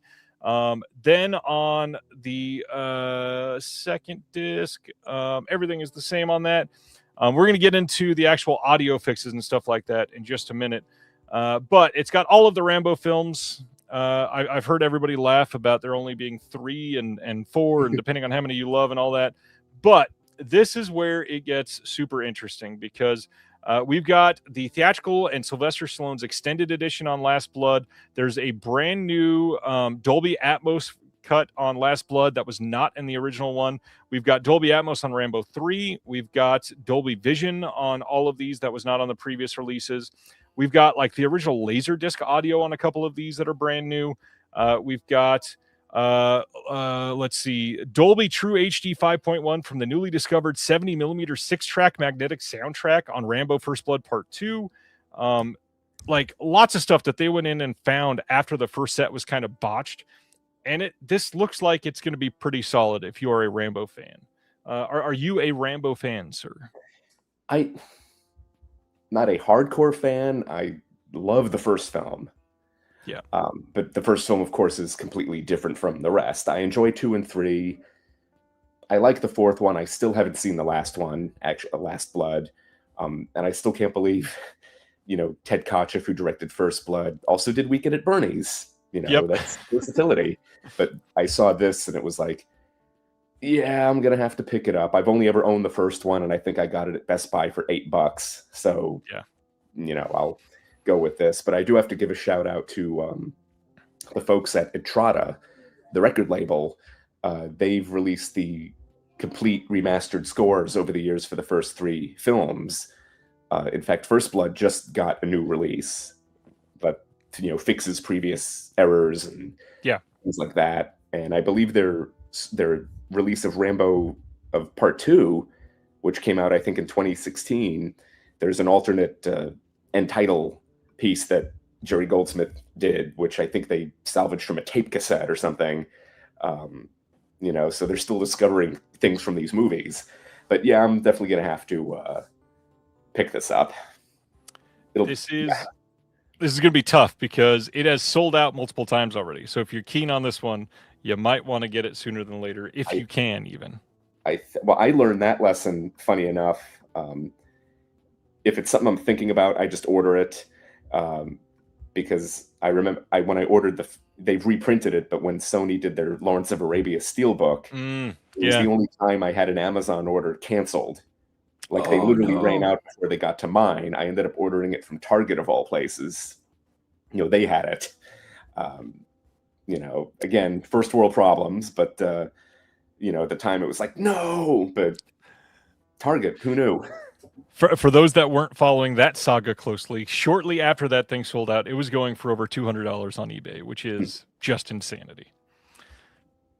All right, next up, June 16th, we get a 4K Blu-ray and DVD coming of Baz Luhrmann's epic Elvis Presley in concert from last year. They also had part of the press release. This is the second time in the last year that a brand new studio film says a special edition steelbook will also follow later this year. So if you want a special edition of this, that's not saying it'll have special features, but to me, that's what special edition would mean. Also, they're obviously doing a steelbook, so if you're a steelbook fan, you might want to wait on that. But there's nothing on this disc other than the film. If you're an Elvis person or a Baz Luhrmann person, that might be enough. But if you really love it and you want extras, you might want to wait. All I know is that I've heard so many varied opinions on this sort of thing. A lot of people that love it, a lot of people that are pissed off because Baz Luhrmann kind of shook things up, didn't credit even like the band members, made some of the performances be disjointed and not properly done. Are you an Elvis guy? I am to the extent that everyone else is. I'm certainly no expert. I enjoy him. I went to the Neon Museum in Vegas where they have all the old signs, and I'm not an expert on Vegas's history, but there were, some people there who were looking at it. It's like, oh, that's the marquee from where Elvis performed in they were naming all that stuff. But there are definitely people who are bigger fans than I am. I get it. I'm not super high up on it either, but I'm very curious what a giant Elvis fan thinks of this thing. That's for sure.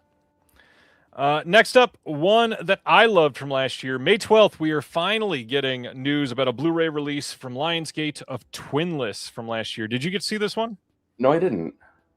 This is starring Dylan O'Brien and James Sweeney. The gentleman on the right, James Sweeney, is also the director of the film. I believe the writer as well.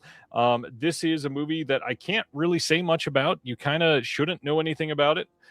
Just go into it blind. I think it's up on Hulu right now, but this is one of the best films of the year, and hardly anybody got to see it. Please give this a watch. I am very, very much going to be picking this disc up. It's one of my favorites. Next, one that I'm quite excited about as well. We got some details on this. We talked about this, I think, about a month ago, but June 23rd, we are getting a Blu-ray and DVD release here in the U.S. from Cult Epics of Don't Play with Fire. Now, what is that movie? You probably know it more if you know this type of film as Dangerous Encounters of the First Kind. This is from Choi Hark from 1980. Not sure why they went with the Don't Play with Fire title when so many people know the other title, but oh well, here we are. This is one that I'm dying to see. The trailer for this looks incredible. On the bonus extras, we've got the uncensored international version, brand new 2K restoration. We've got an audio commentary by Frankie Balboa and Brandon Strusnig. We got an interview with the actor Paul Che, interview with the actor Albert Au, interview with the screenwriter Jado Chuk On, interview with the assistant director Oh Sing Pui, and then the second disc has the banned Chinese version. There's an English dubbed version as well. The English dub is only in SD. And then we've got the original trailer and, brand new subtitles and all that. New art by Tony Stella, which how great's Tony Stella there, Scott? He's great. And I've worked with his art many times with Arrow. And ironically, I was doing layout work for Cult Epics for a year or so. But my last one was The Girl Who Leapt Through Time with Sam Smith's art, so I did not work on this one. But, whoever gets Tony's art, just treat it well. Same with anyone's art, really, Agreed. And, I agree, Terry. This one had me at Choi Hark. Completely agreed. And, Gentry, this is Dangerous Encounters of the First Kind. This is one that people have been talking about getting for a long time. So please look out for it. Next up, the remake of When a Stranger Calls from 2006 is getting a Via Vision release on May 27th on Blu-ray. This is one that you can pre-order starting on April 15th. This is going to be an individually numbered 3D lenticular hard case with 6 art cards. Bonus features on this are all archival, but we've got an audio commentary with the director Simon West and Camilla Bell, audio commentary by Jake Wade Wall, some deleted scenes, making of, and that's about it. Although I did want to point out, I had lots of people comment that the aspect ratio here is wrong. I know that's a big thing for a lot of people, and as it should be. Obviously, you want it framed properly, but not sure. Via Vision / Imprint has misprinted that once or thrice before, so you might want to check out. If you are a huge fan of this movie, you might want to wait for some reviews because this is not selling out day one, guaranteed. Yep. Via Vision seems to be making a thing out of releasing remakes of 80s horror movies, and they sell well, Mr. Fat Man. They're going to keep selling. All right. Moving to our next one. Speaking of 80s horror movies, Imprint is re-releasing Life Force. They had the giant, bigger than a cereal box size Life Force that they had put out previously. This is a pared down version of that release. It has the exact same 4 discs. All of the extras are the same. It's got a booklet with it in a hard box release. It doesn't have the posters. It doesn't have all of the other stuff that they had with it. Like, I think they had the script in the first release, but this is going to be significantly cheaper, and it's still in print, and that's a good thing. Life Force rules. Obviously, this is like the 4th limited edition release of Life Force, which is a little overkill. Just keep in mind, territories are a thing. If you've never seen Life Force, this is the best time to watch it. It's a great movie. You should watch it. I kind of still want the big box. Yeah. This movie is bonkers. I kind of love it. And what's funny, a friend of mine and his family, they went to the Caribbean, and I just had to Google it. In St. Martin, Nick Malley, who did a lot of the makeup and creature effects for this, I think he's on one of the audio commentaries. He has a little museum with his collection. So if you're ever in the Caribbean, check out, it's literally called the Yoda Guy Movie Experience, because he worked on Empire. And my friend told me that. And it's like, I'm pretty sure there were several Yoda guys, but he's one of them.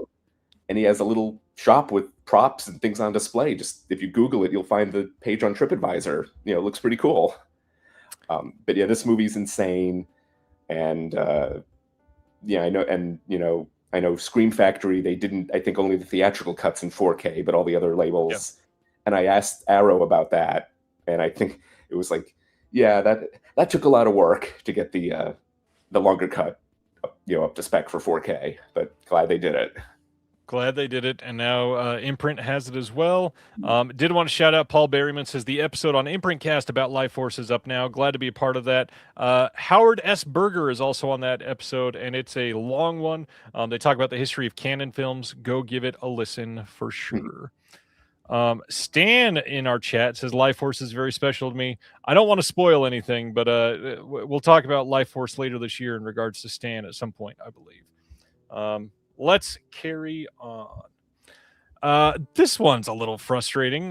May 19th, here in the U.S., we are getting a Blu-ray from Decal of Surratt from last year, which, did you happen to see Surratt? No, I have not. This is a very wild movie, kind of hard to explain. It's a very sound-heavy movie, but as you can see from the picture, they're only putting this out on a BDR. It's a made-on-demand burn disc. It's not going to be up to par with the quality of what you're expecting. It's not going to be a great disc. Decal's doing it, so it was already not going to be a great disc, let's be honest. But the bigger thing here is this is being released on 4K over in the UK, and they're giving it as much attention as they can. And you're not going to get that here in the US. So if you want the best release of this, you can check that out from the UK. I believe that comes out soon. I've got it on pre-order because I definitely wanted the best release of that one. Good movie. Recommend it. I know it's kind of a divisive film. It's I won't say plotless, but you just kind of have to. It's very much like a journey film. You got to go on the journey with this one for sure. All right. Going to our next title. Speaking of 4K, this is a big deal. May 5th, we are getting a 4K and Blu-ray dual format release from Disney of Alice in Wonderland from 1951. This is a beautiful movie, and it has never looked as good as this restoration is about to look. I've got linked in the original announcement post of this a restoration demonstration that's on YouTube. Open that up later and go give it a watch. The way that Disney shows what they've done to the animation for this movie, it is just striking what this is about to look like on 4K. Cannot wait to be able to see this. I hope my kids can fall in love with it because it looks beautiful. I've always loved this movie. Are you a Disney animation or Alice in Wonderland fan? You know what? We were never a big Disney household growing up, to be honest. And it wasn't, it wasn't political or religious or anything like that. We just, it was more Warner Brothers than Disney. I didn't even see The Lion King, until I was in college, to be honest. But anytime Disney reaches into the catalog is cause for celebration. Agreed. I can go on about that, but but no, this looks beautiful. We can keep those thoughts locked up in the vault. This looks great. The only thing I will say, I don't know the best way to say that. Like, I don't hate the cover art that they're going with on these newer Disney 4Ks. I do just kind of wish we had the original poster art and not this sort of abstract encapsulation of everything in the film. But this is going to be gorgeous. Again, go check out the restoration demonstration at some point. It looks just beautiful. Next up. Man, this is pretty cool. So speaking of antenna, we are putting on a screening at the Woodstock Film Festival on June 12th. If you are anywhere near Kingston, New York, please go check this out. We are showing Ferris Bueller, the 4K restoration, to celebrate the 40th anniversary of Ferris Bueller's Day Off. And to make it special, we are showing the short documentary before this called Oh Yeah. This is about Yellow and the very pop culture defining song Oh Yeah from Ferris Bueller's Day Off. It is by Nick Canfield, and Nick will be live in person at this film festival to talk about it. There's going to be an 80s dance party, costume contest, photo booth. Abe Froman, the Sausage King, will be there. Beyond all of that, we're going to be taking Ferris Bueller's Day Off and the short Oh Yeah across the country to quite a few theaters this June. So be on the lookout for more of these coming. I love that we get to work on this.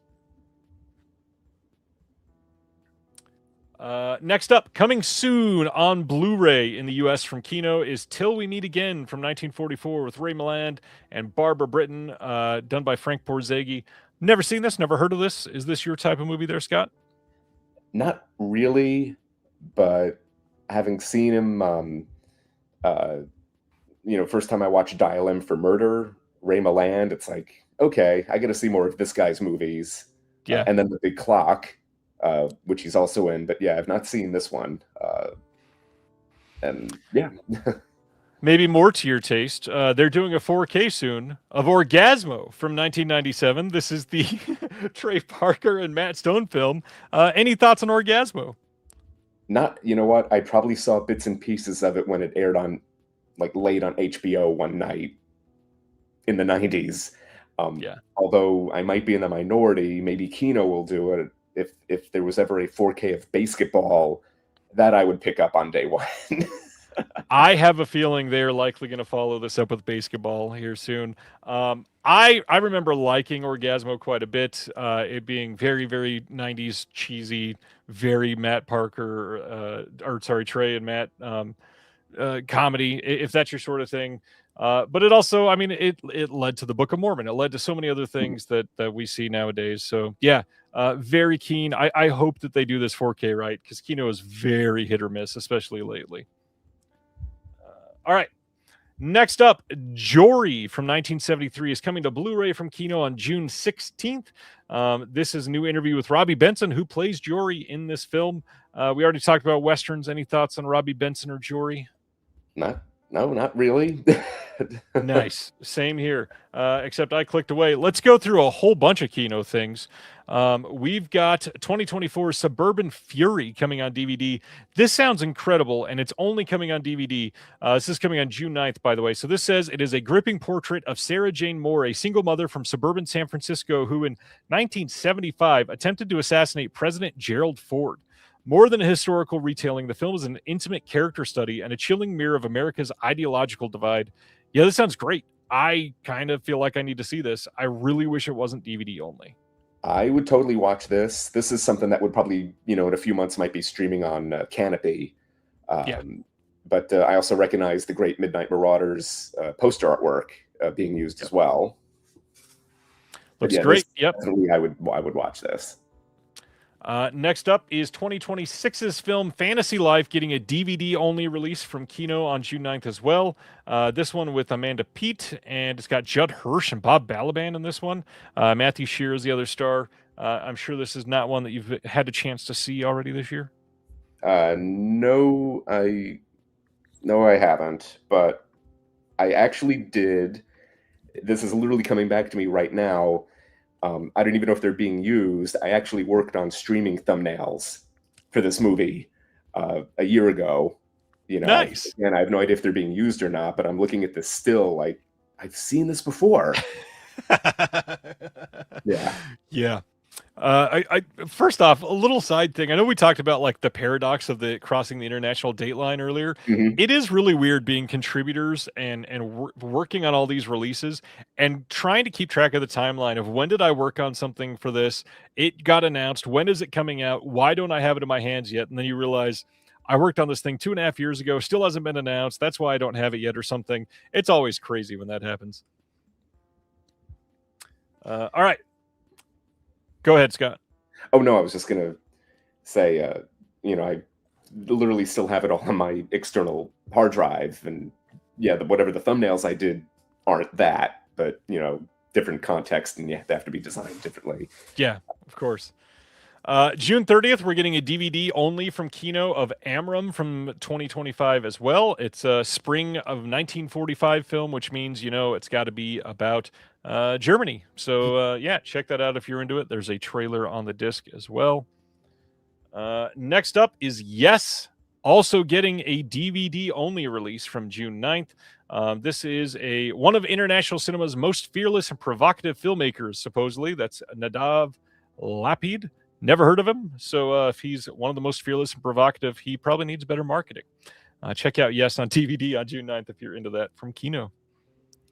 Next up, last year's Kiss of the Spider-Woman. Are you into musicals? I can be. I'm not against them. I'll watch them, but I don't automatically seek them out, but I don't avoid them either. Yeah, I saw this one last year. This is coming on June 30th on 4K from Kino. This was kind of a shock that they announced this one. Did not expect it. This will have Dolby Vision, and it will have Dolby Atmos audio. It will have a commentary by Bill Condon, the director, a deleted scene, and a teaser and trailer. Fairly good movie. I thought it was really well acted, especially by Diego Luna and Tona Tuya, who's also in this. Jennifer Lopez, take it or leave her. Not big for me, but it was a fairly decent movie. I still have not seen the original, so I can't really speak much on that. Next up, one that I am dying to see in HD. June 23rd, we're getting number 50 in the Kino cult line already, and that's Hell's Highway, the true story of highway safety films. I cannot wait because I feel like this is right up your alley, Scott. Is this something you're interested in? This I would totally. I think I just saw this yesterday, but yeah, this is definitely something I would check out too. So this has the 2003 documentary Hell's Highway, the true story of highway safety films. But for a lot of people, the reason to get this is to accompany that. They also have three different driver's ed films here that have all been restored. They've got Mechanized Death, Wheels of Tragedy, and Highways of Agony. Love that they're doing this. The documentary as a commentary with writer-director Brett Wood. We've got the complete 2003 pre-restoration version, trailers, deleted scenes, lots of stuff here. I love that somebody other than AGFA is putting time and energy into stuff like this. And I've only ever heard complete like adoration for the people that love these things. On The Simpsons, when Phil Hartman played Troy McClure in one of his appearances, it was you might remember me from such educational videos as Alice's Adventures Through the Windshield Glass. Yep, that was one of them. Absolutely perfect. Yeah, cannot wait to get this. This sounds very exciting. Glad it's coming out June 23rd, Blu-ray. And then the next one, June 30th, we are getting number 51 in the Kino cult line. And this is 1989's Matinee. No, not Joe Dante's Matinee. This one is very interesting. I don't believe this has had any release in the U.S., let alone HD or anything like that. This is a 1989 meta slasher in the tradition of Fade to Black and Popcorn. Matinee opens with a savage stabbing at a small town cinema, forcing its closure. After 2 years, the case has gone cold, and the Paramount Theater is allowed to reopen. But as the lights go down, tensions rise, and the Houston Horror Film Festival once again becomes a deranged killer's cinematic stalking ground. Let's have an audio commentary by Jason Wachonsky and Paul Carupe, which means it's a Canuxploitation film. Very eager to see this one. Love that they're doing this. We've got Don S. Davis from Twin Peaks in this. We've got William B. Davis from X-Files. He played the smoking man. Yeah, dying to see this. This sounds pretty dang fun. Next up, a name you will recognize. Ruggero Deodato's Waves of Lust from 1975 gets its first Blu-ray release from Raro Video on June 16th. This will have an audio commentary by Adrian Smith and Rod Barnett, deleted scenes, making of doc called Erotic Tsunami, and TV commercials directed by and commented on by Ruggero Deodato. Are you a Deodato fan at all? It's, again, also a big gap in my movie going, but I've actually been doing the layout for all the Raro titles, so this is actually one of mine. Oh, wow. I just will say the image was very low res and required a lot of work, and the title I always try to match the original font when I can. But this one's one of mine. They're all pretty. I actually just got a new Raro title today to work on, but yeah, they're all pretty simple. They kind of come in on a semi-regular basis. Most of the titles though were again just another. But again, I'll watch it one day. It'll be new to me. Yeah. I gotta ask, and maybe you don't want to say publicly. Do they give you contributor copies when you do layout for something like this for Kino and Raro? I haven't gotten any of these. Some labels do, some don't. I don't complain. It is what it is. But no, I haven't received any of these actually. Understandable. I wish they would. All right. Next up from Cohen Media Group, Eagles of the Republic from 2025, getting a Blu-ray on June 23rd. This says Egypt's most adored actor George Fahmy is pressured to star in a film commissioned by the highest authorities. He reluctantly accepts the role and finds himself thrown into the inner circle of power. Like a moth drawn to the flame, he begins an affair with the mysterious wife of the general overseeing the film. Cohen Media Group, for those that have never checked out anything from them, quite often they're pretty great. They kind of quietly just release a lot of really good movies. I am always pretty impressed. This one sounds kind of interesting. Definitely an international film I'd love to see. I did a couple posters for Cohen actually a couple years ago, but I think one they didn't use, and then the other I sent them my files, and they were great to work with, but I don't know what happened with the movie. And then I'm in Barnes and Noble one day, and it's like, oh, there it is. So both international films, but like you said, sometimes these things take a while, or they just disappear and then suddenly reappear. Yeah, completely agreed there. Then next, Cohen Media putting out their second 4K, and this is the film Maurice from 1987. This is another Merchant Ivory film. It's got an audio commentary by Wade Major and Joseph Bristow, distinguished professor of English from UCLA. This is also going to have James Ivory and Pierre Lhomme on the making of Maurice. Q&A with James Ivory and Pierre Lhomme. We got a conversation between James Ivory and the director Tom McCarthy. Story of Maurice, conversation with the filmmakers, all kinds of stuff on here. I've not seen this one. It's a James Wilby and Hugh Grant starred films. I've heard this is beautiful. Have you seen this one? No, I haven't. I need to see it. From what I hear, it will look amazing in 4K. This one, another one I'm dying to see, Milestone on June 16th, releasing Queen Kelly from 1929. Now, this one is a fascinating tale because this was commissioned for 1929, and I am dying to see this one because while it was commissioned for 1929, it was never finished, and then later on, it has been reconstructed. And the whole story of that just sounds fascinating. Technically, I believe it is a 1929, but also a 1932 film because of how they had to rebuild everything essentially after they weren't able to do the ending on this one. There's multiple one audio commentary on here, audio clips from a couple people involved with it, outtakes with optional commentary by the film historian Richard Kozarski, and then an intro by Gloria Swanson.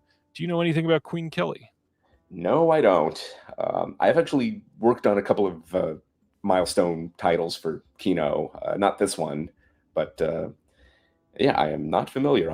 I am digging this Art Nouveau style artwork, though. Yeah, very classic type of poster. What titles have you worked on for Milestone? They do a lot of really good stuff. Well, I just did the double feature of Grass and Chang.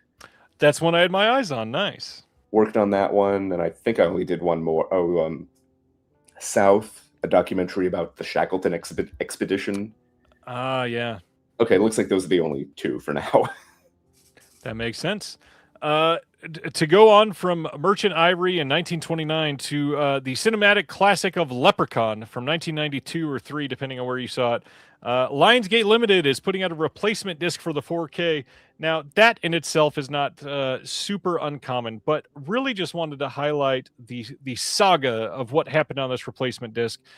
We had some people complain that a lot of the tinting in the film on their 4K release was bad. Just plain yellow. Jennifer Aniston supposedly looked very jaundiced. I didn't purchase this, so I have not seen the disc. But Lionsgate updated their listing for that and said, well, this was approved by the director late last fall. And of course, if you pay attention to this, Mark Jones, the director, passed away just a few months ago. So there was no way that we could argue with that because Mark is now gone. And then after a lot more feedback, they came back and said, okay, it's actually wrong. Now we're going to do a replacement disc. So just kind of a weird, messed up situation to essentially blame a dead guy for a mistake and then go back on it.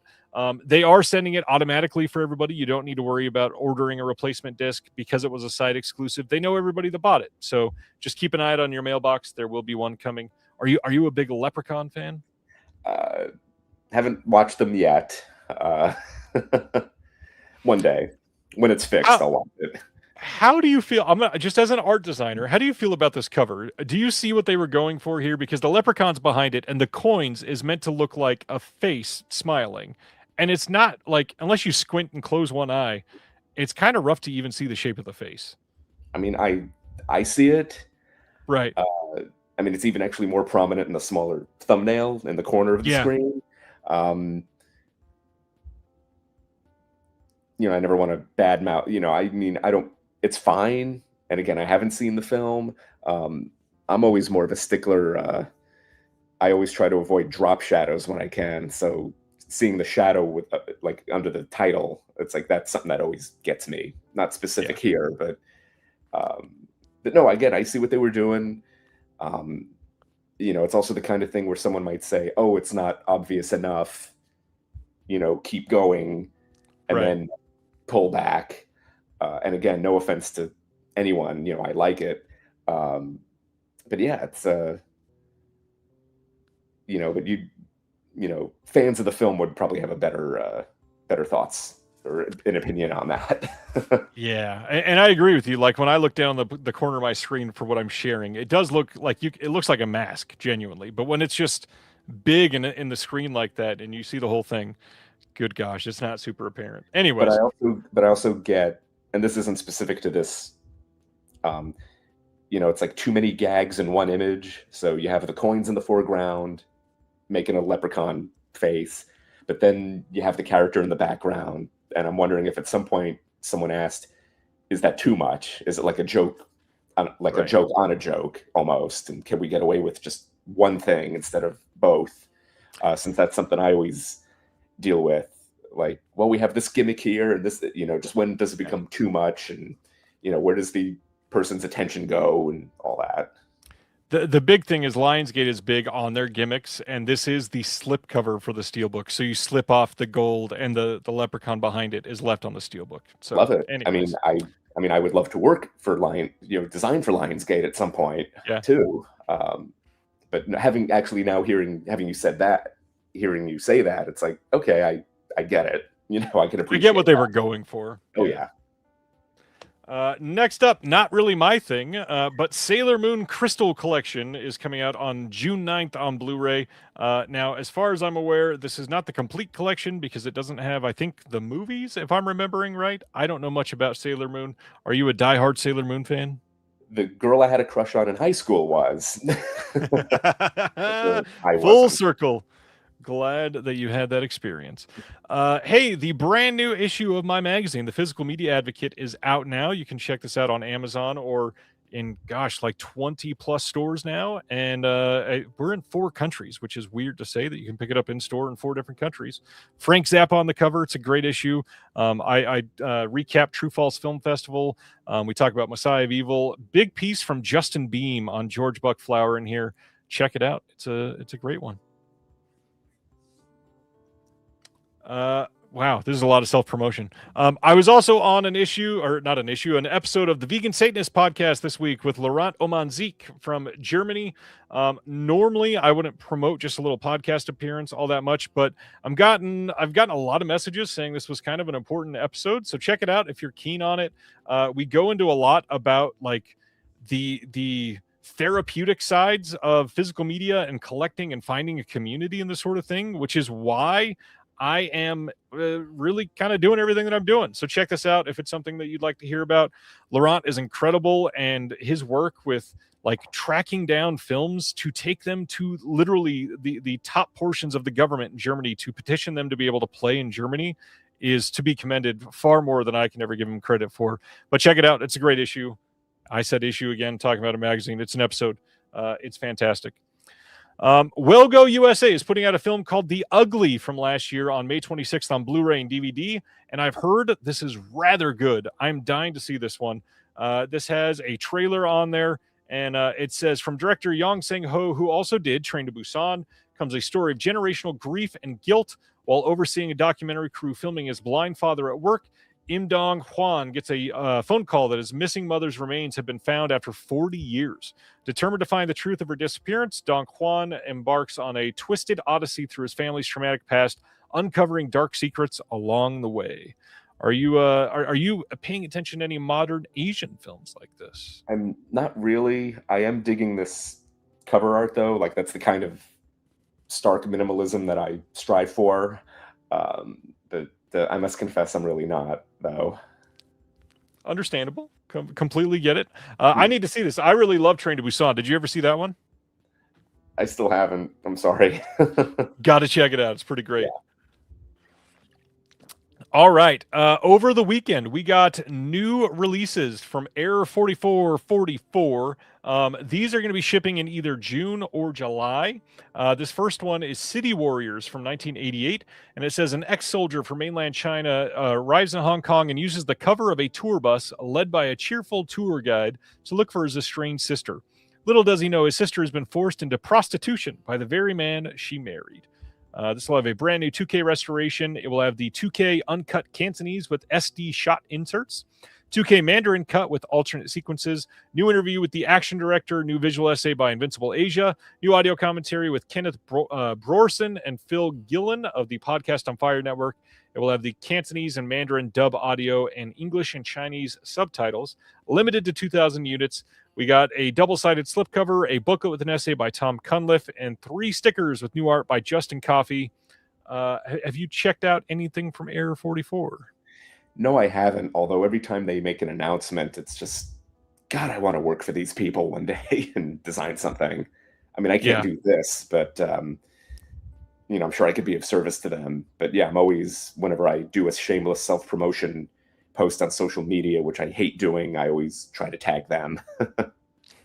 Yeah, I can try to nudge them towards you. They are great people. I really appreciate what they're doing. And speaking of that, this next one also is in line with that. Kung Fu Student from 1989. This one looks just crazy. I believe this is the first time any of these directors' films have been on Blu-ray anywhere in the world. If I think I'm right on that, I need to look it up again. But this is about a down on her luck college student with dreams of becoming as badass as Arnold Schwarzenegger in The Terminator or Sylvester Stallone in Rambo. Soon her life takes a turn when she inadvertently blocks the reincarnation attempt of a ghostly gangster. Taiwanese action star Alexander Lo Ray is that gangster. Now stuck together, they must learn to work as one to kick ass and get revenge on the gang members who murdered him. This is a Taiwanese action comedy gem. This will have a new 2K restoration, new interview with the actress from it, new visual essay by a friend of the show, Michelle Kisner, new audio commentary with Justin DeClue and Dylan Chung. We got Mandarin audio, English and Chinese subtitles on this one, a double-sided slipcover, a booklet with an essay by Dr. Mingye Ronsley, 3 stickers with new art by Michael DeForge, and yeah, this looks really fun. Very curious to see this one. The art on here is going to be divisive. I can just tell right now. A lot of people don't like that style. It looks fun. I'm into it. It's definitely the kind of release where, if I got a title like this from Arrow to work on, where the essay, reading the essays like is an educational experience, because a lot of it, a lot of gaps in my film watching experience. So, when I get like certain Asian titles, for instance, from Arrow, I devour those essays just right as a prospective fan. You learn something. Of course, I am all about it. God, yeah, we probably could have just gone over like favorite booklets instead of audio commentaries, but maybe next time. Well, I will say real quick, one of my favorite essays that I've done with Arrow is for Warning from Space. There's an essay in that booklet about the dubbing process, which is just the kind of geekery that I'm into. Like that's still, that one came out like 5 years ago, and it's still one I talk about. Like, we need to strive for this. Absolutely. All right. I said I was going to be talking about Beth Morris again. This is the official reveal of a Beth Morris designed poster for Antenna. This is our film, The Man Whom the Trees Loved. It is going to be premiering at the Florida Film Festival here in the next couple weeks. The trailer was just revealed on YouTube as well. I'm going to pull that up and play that as part of the show later on tonight because I think more people should see it. It is a really great trailer. Beth crushed it with this cover. I am so stoked on this. For those that have not heard me talk about this before, this is based on the Algernon Blackwood short story called The Man Whom the Trees Loved. And with the design, we really wanted this to look like it was popping off of a page of a book. So the border of it is meant to look like it's actually from a novel. It is such a really great design. And when you see the trailer, hopefully you get the feeling that the film is really trying to capture a little bit more. So yeah, I'll show that trailer in a little bit. But if you're in Florida, please consider going to see the premiere. It looks like a great time. I don't want to put you on the spot, but any thoughts on this Beth Morris poster? I'd love to hear what you think. I like it. when I saw, because you hired me to do a poster, but we're not doing that documentary. So, Right. I was kind of wondering, what's going to be first out of the gate, so to speak. And, it's always nice always nice to see a, friend get, the gig, and, Yeah. Beth does good work. I agree. She does just excellent work. Next, this is another one of those frustrating situations. Warner Brothers, at some point this year, is releasing Mars Attacks on 4K. You're expected, if you really want this, to pre-order the Steelbook, even though there's no art. You can pre-order a collector's edition from the UK, even though there's no art and no thoughts on special features. Who knows what it's going to have with it? But check it out if you want to spend anywhere from $50 to $70 on a collector's edition. I'm sure that you feel the same as me. Any thoughts on why they wouldn't release art super soon? Well, they've been doing this, for the last year, just with this placeholder art. And with Warner Brothers, artwork wise, it could go either way, to be honest. But I'm just genuinely surprised they're doing this themselves instead of licensing it to Arrow, so I can work on it. But it's definitely, I'm a huge Burton fan, but it's definitely a movie I wish I liked more than I do. I just wish we were able to get a 4K of Ed Wood instead, but that will likely never happen.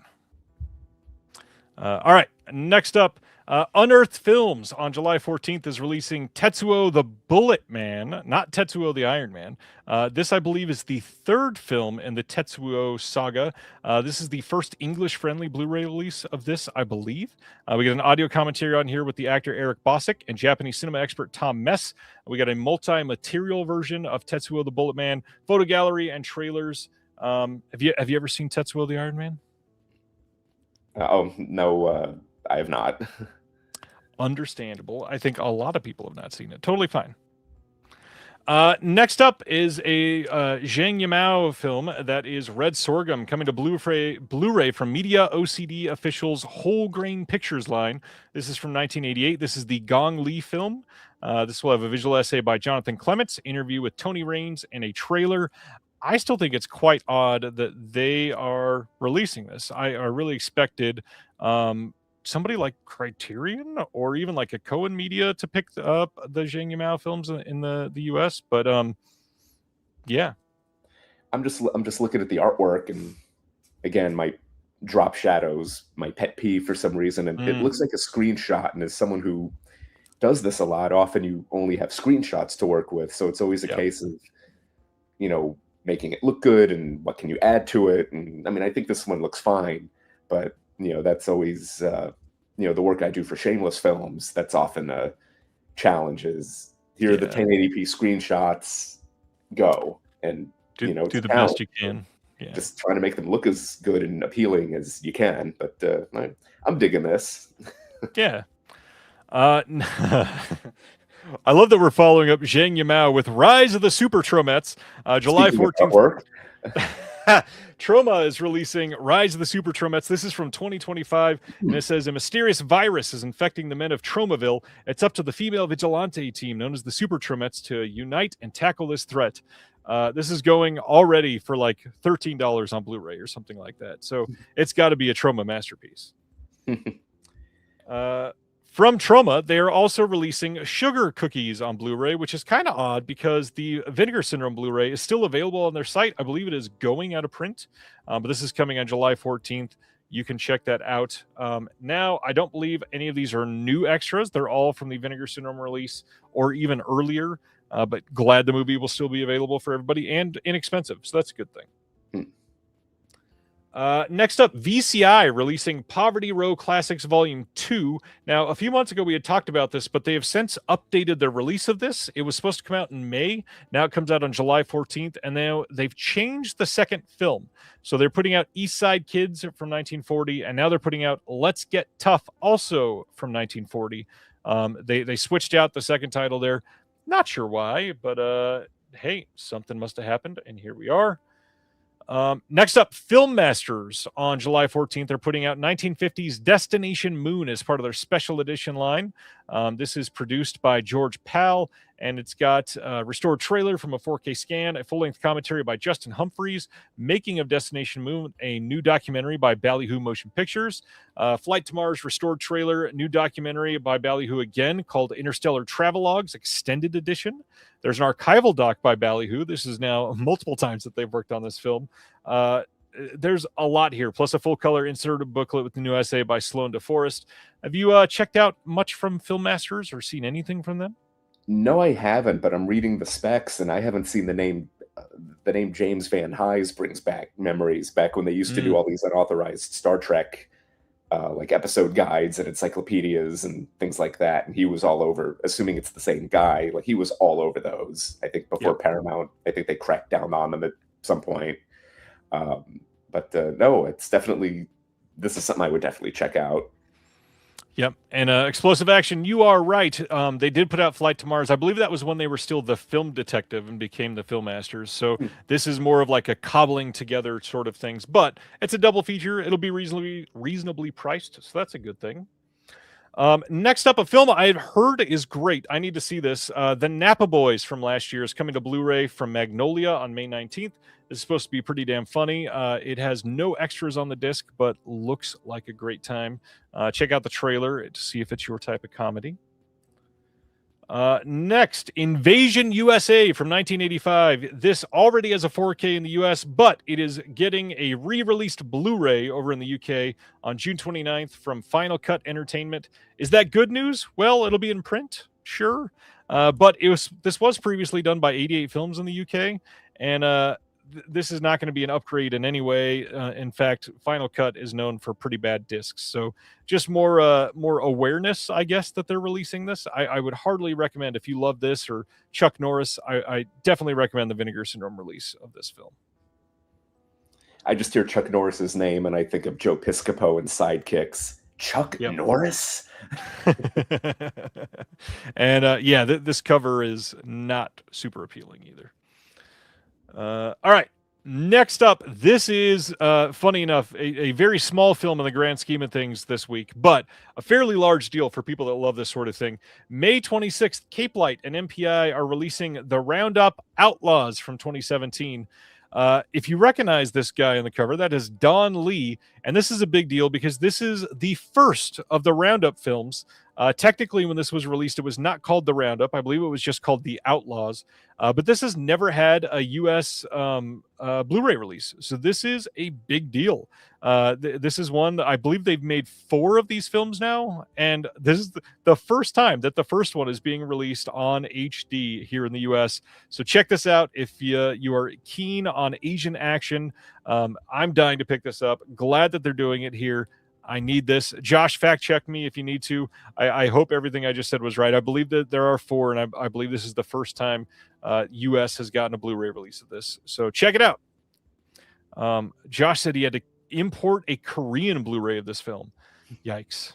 Now it is here, and you can probably get it for less than $23.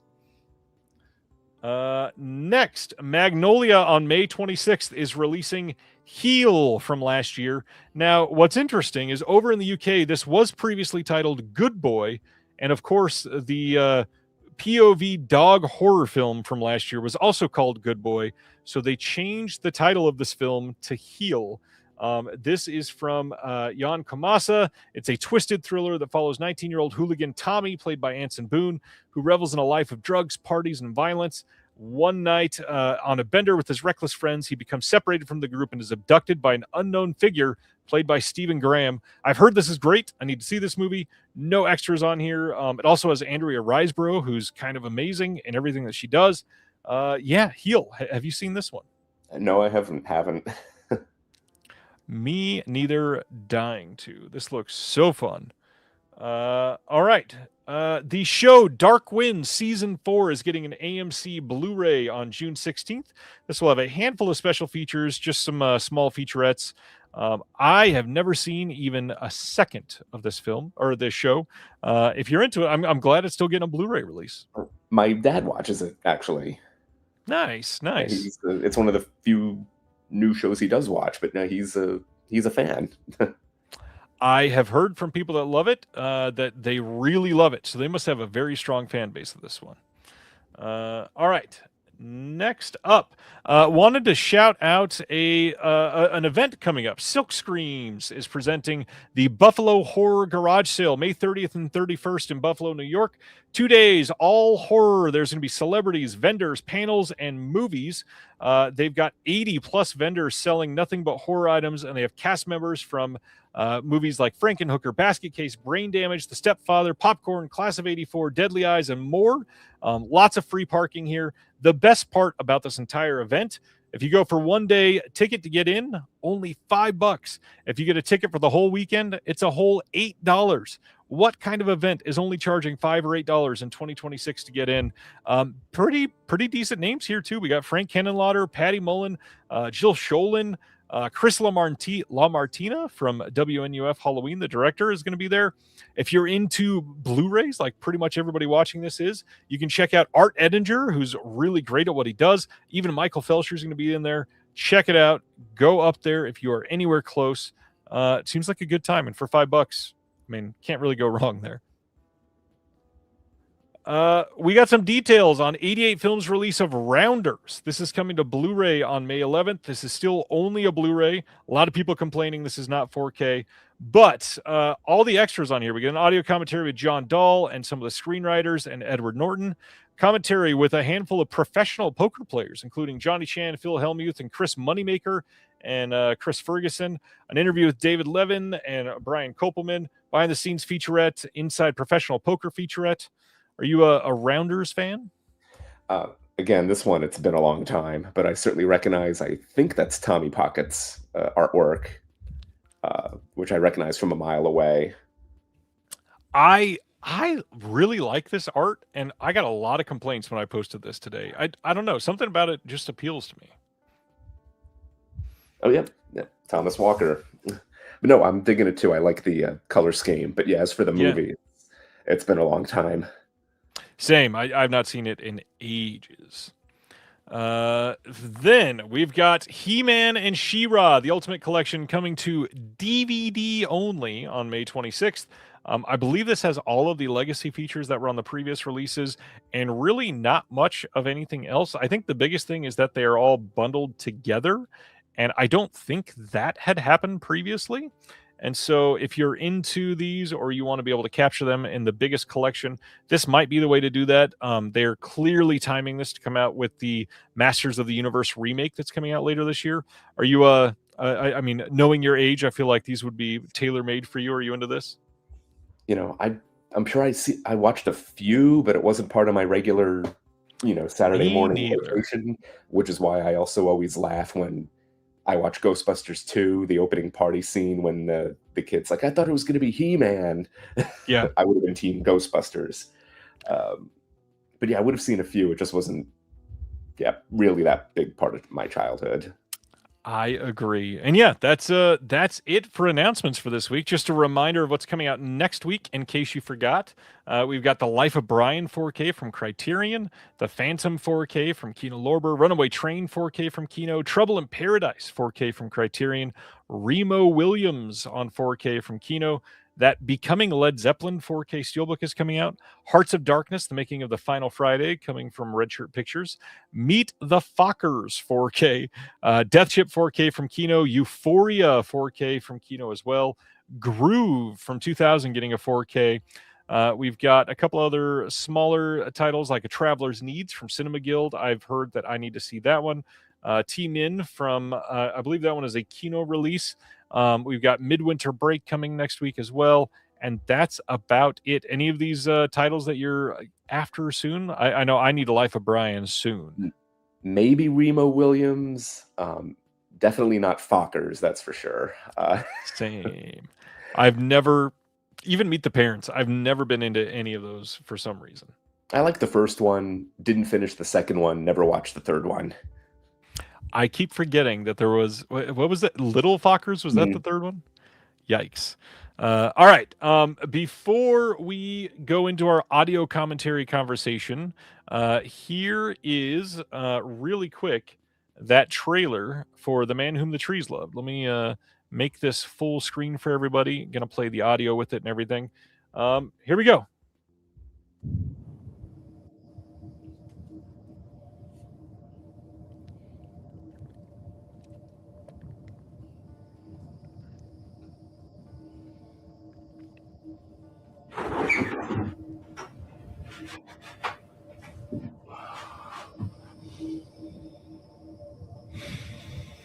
How was your day? I went for a walk in the woods. And it was,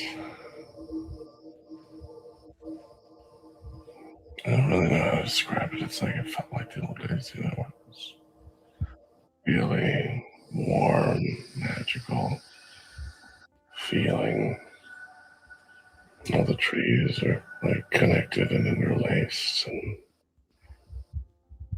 it sounds kind of funny, but it's kind of like they're all talking to you.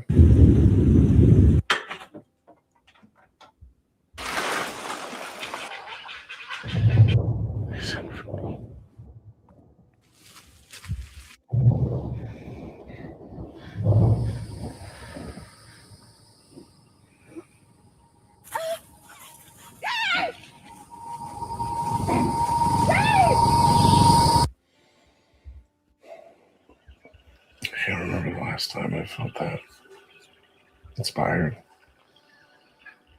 That sounds wonderful.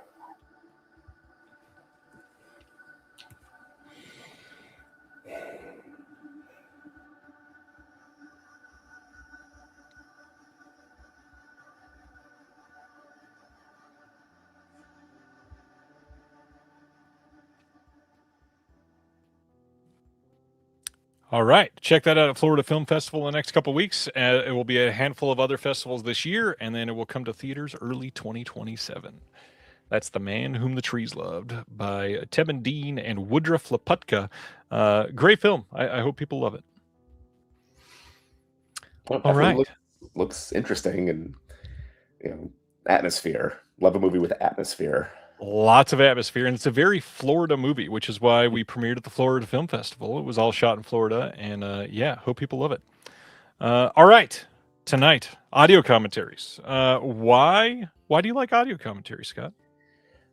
Well, to be fair, they're not all created equal. So true. When I first started buying DVDs, I think I bought my first player in '98. It was something I'd only read about, and I was too young to get into Laserdisc. And it was like just the idea of hearing someone talk over a film about how it was made. In fact, it's on the Criterion channel, the out of print stuff. I still need to check out the King Kong commentary, which was, I think, the first one ever recorded. Yeah. But it just seemed like one of those cool things. And, and having always been interested in how movies are made, why not? But again, some commentaries are better than others, and the ones that are in my, it's kind of a mix of informative and funny ones. Right. I chose 5 because we're doing 5 of our favorites, and I chose 5 all for different reasons. So one of them is specifically because they're super informative, but I've got reasons for all of them. I can't wait to go into it. Let's hear what is your first one you want to bring up tonight. Okay, these are in no particular order, by the way. Yeah. But I will say Star Trek Generations with Ron Moore and Brannon Braga, which I think there are a couple of bits that were edited on the DVD special edition, but if you have the Blu-ray or the 4K, everything's accounted for. But having been a Trek fan since I was a kid, since 1992, with Next Generation and then Deep Space Nine, Voyager, etc., the modern shows, some more than others, but this one, it's super informative, super candid, which I'm surprised, some of the, not that they say anything horrible, but they talk about not just writing the movie, but also working on the show. And right. I think Moore started in season 3, Braga in 4, and they were writing the series finale, All Good Things, kind of at the same time as they were writing the movie, and they both kind of come to the realization, damn it, the finale was better, because it was their first movie. They had all these rules from the studio, the original crew can only appear in the opening, and have to have Klingons in it, and have some Data comic relief and so on. They were like, yeah, we spent a year on this movie. The finale for the show we wrote in 3 weeks. They talk about some stuff that they weren't able to do. They talk about just, certain sci-fi and Star Trek cliches. How come everyone's room on the ship has pictures of space when there's a window right there? The idea of having a counselor on the bridge, and certain things that they feared would date the show, as sort of an 80s relic. Talking about working with Shatner, which was very humbling, I guess, and the rest of the cast. But no, it's great, very informative. And they also did a commentary for First Contact, but because Generations had so many more issues with it, the one for First Contact was like, yeah, the movie turned out pretty well. Generations is a little more, we kind of wish we could do this again, or have another go at it. I've not listened to any Star Trek commentaries, but I can see why they would. I mean, first off, it's one of the most storied franchises ever. There's so much that's been done, so much legacy to talk about, so much incredible writing. I imagine a lot of them would probably be pretty great. Some theirs are good, and then the ones with Nicholas Meyer, those are pretty good too. Sounds fantastic. The first one I wanted to talk about is the first one that got me into audio commentaries. I feel like that's pretty apt for me. And this is not the first one I heard. I'd heard a few, and I was like, I mean, I get the appeal. It's just not my thing. And then I heard this one, and it went into overdrive for me. And this is kind of a full circle moment, because it's somebody that I truly appreciate and admire in the field. It's Bill Ackerman and Amanda Reyes on Last House on the Left. That was released on Arrow. And this is one of those things where it's not a filmmaker that was involved in the film, but Bill specifically has worshipped Last House on the Left for so long of his life. And it was a title that was lived up to in multiple ways, because when he was a child, he wasn't allowed to see it. And he was told no, you're not allowed to see this one specifically, and eventually got to see it. And then it became this big thing. And then Arrow hired him for this with Amanda. And it is so great. It's just one of those things where it's like somebody that knows almost as much as you could without being directly involved with the film about a film. And it's just a complete encyclopedia of what to know about it, what to feel about it, the critical analysis of it. And it's made so perfectly that it's one of those things that was genuinely inspiring for commentaries. If you've not heard it, it's quite good. I think most people would appreciate it, especially considering what Wes Craven became and what that film was at the time and what he eventually got into after that. It's still wild to me that we get somebody who did Last House on the Left that did things, I mean, even like Nightmare on Elm Street. You don't really think crazy, close to being banned film to doing a fairly mainstream slasher and starting a franchise. And those together are just so interesting. Obviously it's a very I don't want to say troubled film, but it's one of those movies that it's sensitive for a lot of people. It's got scenes in that movie that are hard to watch, and the commentary does a really good job in navigating it. And I think it did perfectly to balance the education, the entertainment, and the actual critical analysis, which it needed. I mean, it's that type of movie that calls for it. Cool. Yeah, I have not seen it or listened to it. But my next one, the total opposite of that, Mallrats with Kevin Smith and company, which I've been a Kevin Smith fan since high school. When a friend of mine came up to me in the hallway and said, "Hey, there's this movie out called Dogma. I think you'd like it." And I think Clerks had already been on my radar, but watched all of his movies. I'm still a fan. It's Kevin Smith, his producer at the time, Scott Mosier, Ben Affleck, Jason Lee, Jason Mewes, and Vincent Pereira, who was sort of their in-house historian, geek, expert. Actually, of all those people, he's the one where it was how does one get to be like him, like the guy behind the guy almost?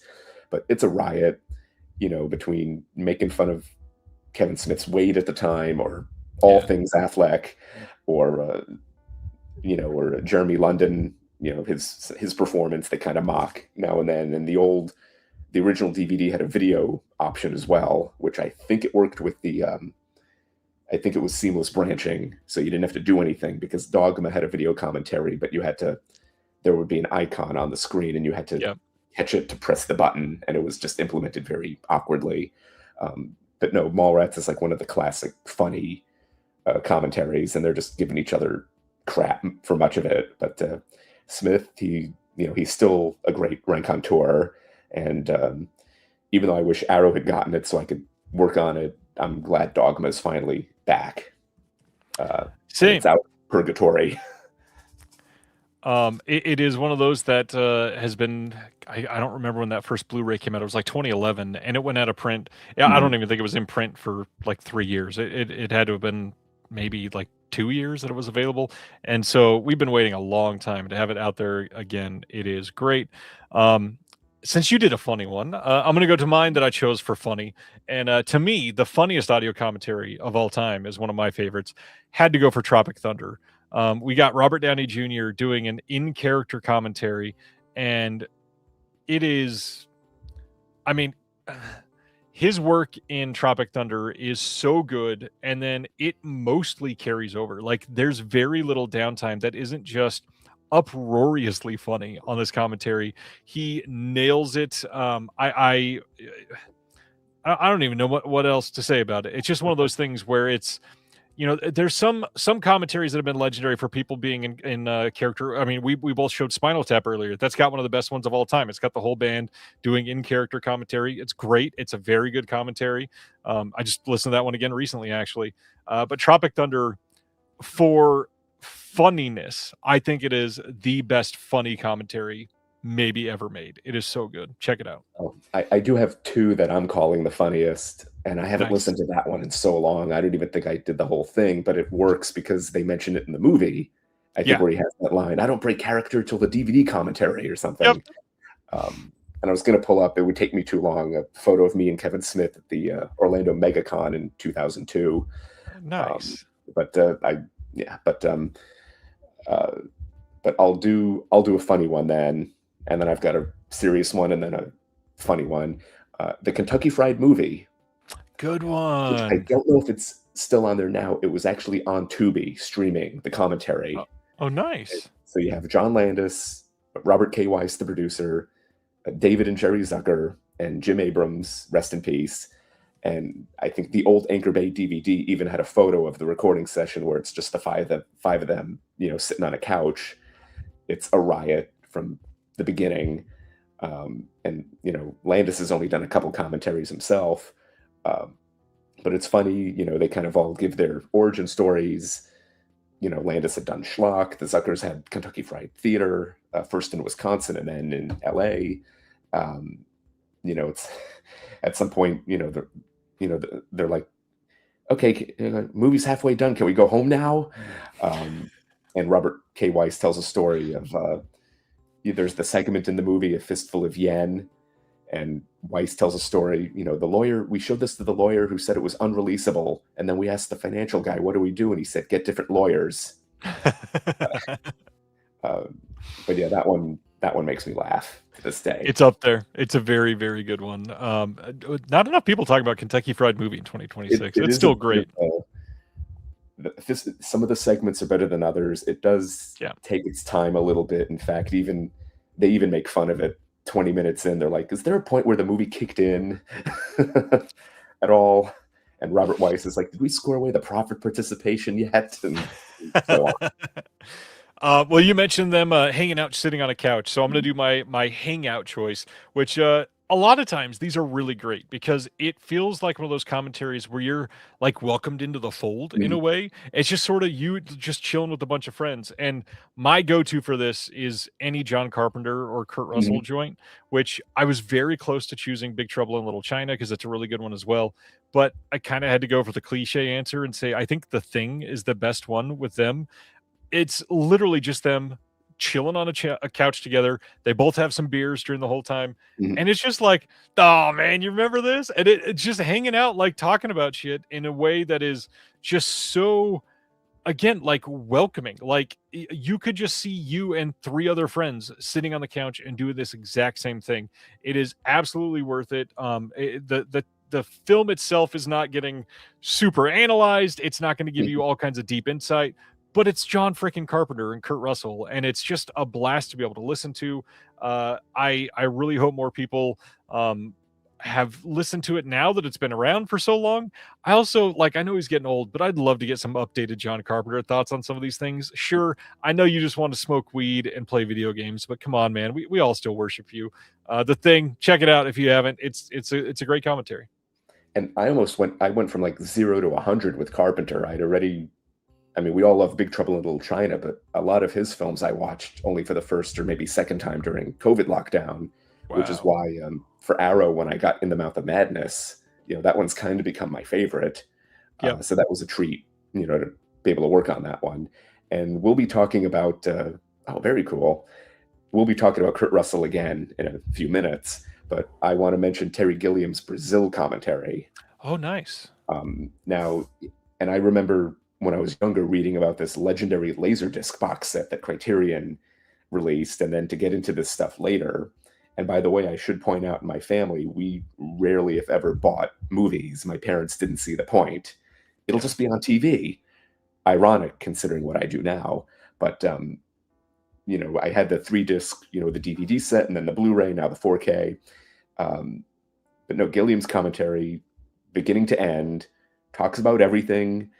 And Brazil, it's one of those movies where if I'm in a bit of a creative rut, like I'll just watch that movie or the behind the scenes or whatever, and like that will inspire me. That, and I think Blade Runner is probably the other one, where even though I'm not making movies, just seeing it and taking in the craft and artistry, it's like, it helps. Shamefully, I'm still very behind on watching a lot of Gilliam's things, let alone I've never heard any of his commentaries. I definitely need to. That sounds fantastic. And Brazil, just beautiful, obviously, to look at. That's the big thing. Yeah. All right.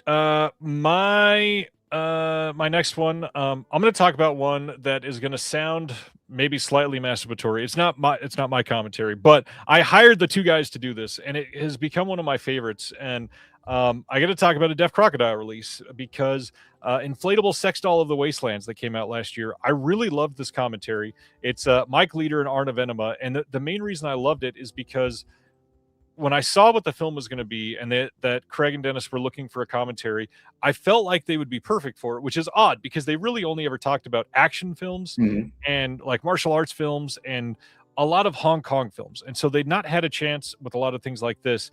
And it is such a dense commentary that it's one of those that's kind of hard to even ingest everything that's a part of it. Like while editing a portion of the transcript and all that, I had to pause just to catch up with what was being said. Like if I was genuinely going through it, the notes that you can get from this commentary, it is crazy. It's kind of an example of just finding the right person for a commentary, which is why I wanted to choose this one, because you wouldn't think to hire these guys for it. But I knew that Arna Venema specifically wanted to branch out from the action things. And this one was perfect for him. And Inflatable Sex Doll of the Wastelands is so odd because the title is in the original title in English is Dutch Wife of the Desert. And Arna, I believe, is Dutch himself, but the pink film aspect of this film is so overblown that people have stayed away from this movie. And I knew that he was going to crush this commentary. And it's just so educational through and through. And Arna and Mike and like Frank Jang and a couple of these others that are doing these modern Asian releases specifically are really great at like spiderwebbing these connections across all of Asian film history. And this commentary specifically is just a massive cobweb of they did this and this and this together, and because of their connections here, they were able to do that. And it's mystifying how much they know about it. It's so properly researched. It is great. It is dense, though. It is very hard to even grasp everything. You might want to pause a couple times, especially if you're taking notes. Check it out. It's a killer commentary. And finally, I did 4. For 5, speaking of Kurt Russell, for me, the funniest commentary, Used Cars. Oh, it's a great one. It's him, Bob Gale, Robert Zemeckis. I mean, the commentary literally starts with Kurt Russell just laughing. Yeah.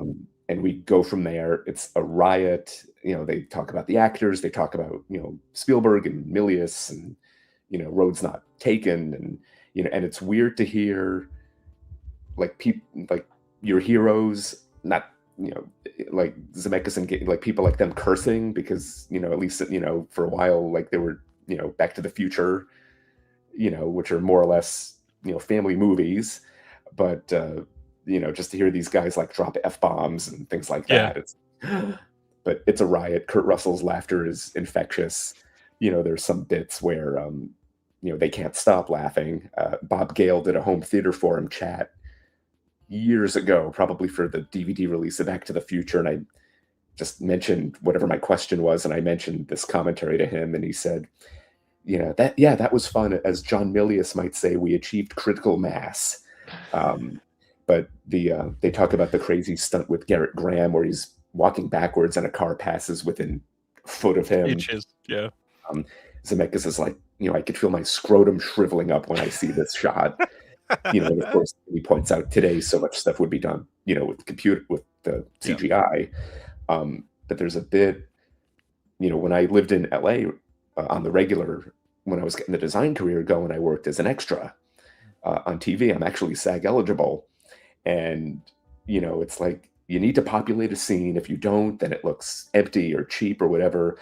And there's a trial scene at the end of Used Cars where I think Deborah Harmon's character is getting sued because, she promised a certain number of cars on the lot or something. And then Kurt Russell shows up, and on the commentary, Kurt Russell's like, I love how the courthouse is packed for this nothing case. And it's like, well, you have to. If you didn't, it would look incomplete. It's just one of those movie things.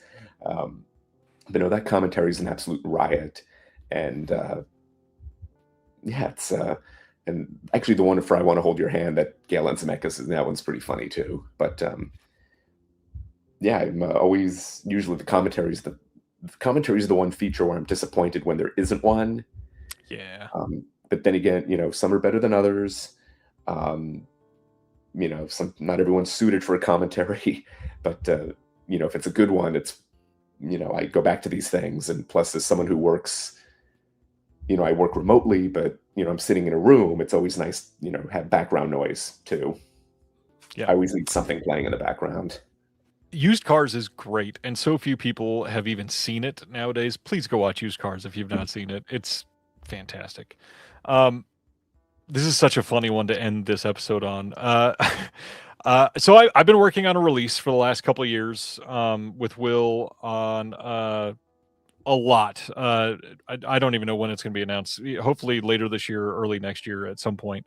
But as part of that, we got to work with kind of legendary producer, director, writer, Fred Olen Ray. And while thinking about our topic this week, I went, one of my favorite things ever is the Fred Olen Ray commentary on Jacko. Have you ever heard about this, Scott? No, I haven't. So Jacko is a wild low-budget horror movie, and the director of this one is a guy named Steve Latshaw. And this commentary is like cringe comedy at the highest. So basically the commentary is the director and executive producer, Fred Olen Ray, starting off what sounds like sort of contentious. They're already not on the same page. There's disagreements on who has done what, on what was altered, on why things were poorly executed. And I don't even think we're halfway through the commentary. And there's like a full-blown fight. And one of them stands up and walks out. And it is awkward. It's like, first off, how did this get to the disc? But second, it is just one of those things where you're like, man, it's really great that this is archived in a way that we can hear the things that happen behind the scenes. So for these things, it is a fun film. It's not a great movie, but it's a very fun movie. It's an entertaining movie. The commentary, though, very entertaining. If you've never heard it, go give it a listen. I think there are clips of like the most contentious parts on YouTube. Jacko is wild. And if you've never seen it, it is such a B-movie classic type of moment that everybody should hear it at least once. Well, isn't there? I haven't listened to it. The Soderbergh Lem Dobbs commentary on the Limey, isn't that kind of, And also, isn't there a Mickey Rooney commentary on a Twilight Zone where like he just doesn't say anything, or the moderator's asking questions, he's not giving them anything, something like that. Would not surprise me. Go ahead. No, just I remember when Kino, having talking about Get Smart now coming full circle, when Kino announced the nude bomb, everyone in the comments was like, "You got to get Alan Spencer," and then they actually delayed the release and brought in Alan Spencer, and Yep. his commentary is excellent. He does not miss a beat. It's 90 minutes straight. It's like a Get Smart film school almost. Yeah. And highly recommended, even if you're not a fan of Get Smart or The Nude Bomb, which is not a great movie. But Spencer, you almost like the movie more because he talks about it. Right. Well, not moderated. I helped facilitate a commentary fairly recently for a pretty long film. And what was crazy to me is the director, I don't know if he forgot things because he seemed so knowledgeable about certain things, but he would go long stretches, like 25 minutes, and all you hear on the track is just breathing. Anyways, I'm still kind of curious to see how that goes to disc, if it goes to disc. Like optional scene commentary would make sense for that one. I'm not sure what they're gonna do. Anyways, that is it. The big like moral of the story tonight: go listen to audio commentaries. They are really great. They're really valuable. Many of the ones that we have not talked about are big ones. I like Bogdanovich commentaries are film school, literally. I also would have mentioned the James Cameron and Company on Aliens as a great commentary, but that's one where, you know, I almost wish I would love to hear the separate track with just Cameron himself solo talking about it. I will say it was kind of poignant. I just did a podcast episode recently. That's why I had Spinal Tap close by. We did a podcast episode on the other commentary on Spinal Tap, not the in-character one, but talking about Rob Reiner and a couple of the producers and stuff.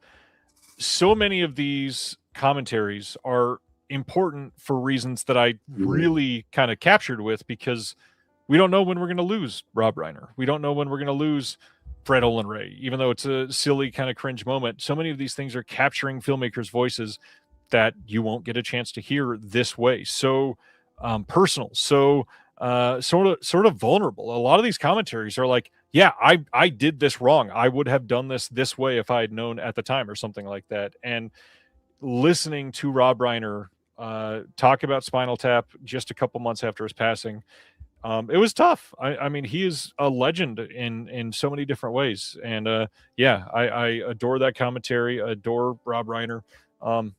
Listen to commentaries. They're important. Scott, this has been amazing. Thanks for helping out tonight. Yeah, happy to. Hope to get to do it again. Then I just have to think of another topic to cover. But no, it's been a blast. Hope folks have enjoyed this. It's midnight, so probably going to bed soon. But no, this was a blast, and I look forward to working with you again soon. We can't wait to get it done either. I am dying to in fact, I got a couple things that we can probably meet on here soon. On that note, thank you all for hanging out this week. Next week, we got a fun show planned. Going to be a good one. Excited to be home so that I got good internet for this every time. Scott, you're a mensch, and we'll talk soon, everybody. See you. Thank you for watching The Disconnected. On the way out, make sure that you are subscribed to the channel, that you've liked the video, and that you've copied the link to be able to share it with someone else that may appreciate this.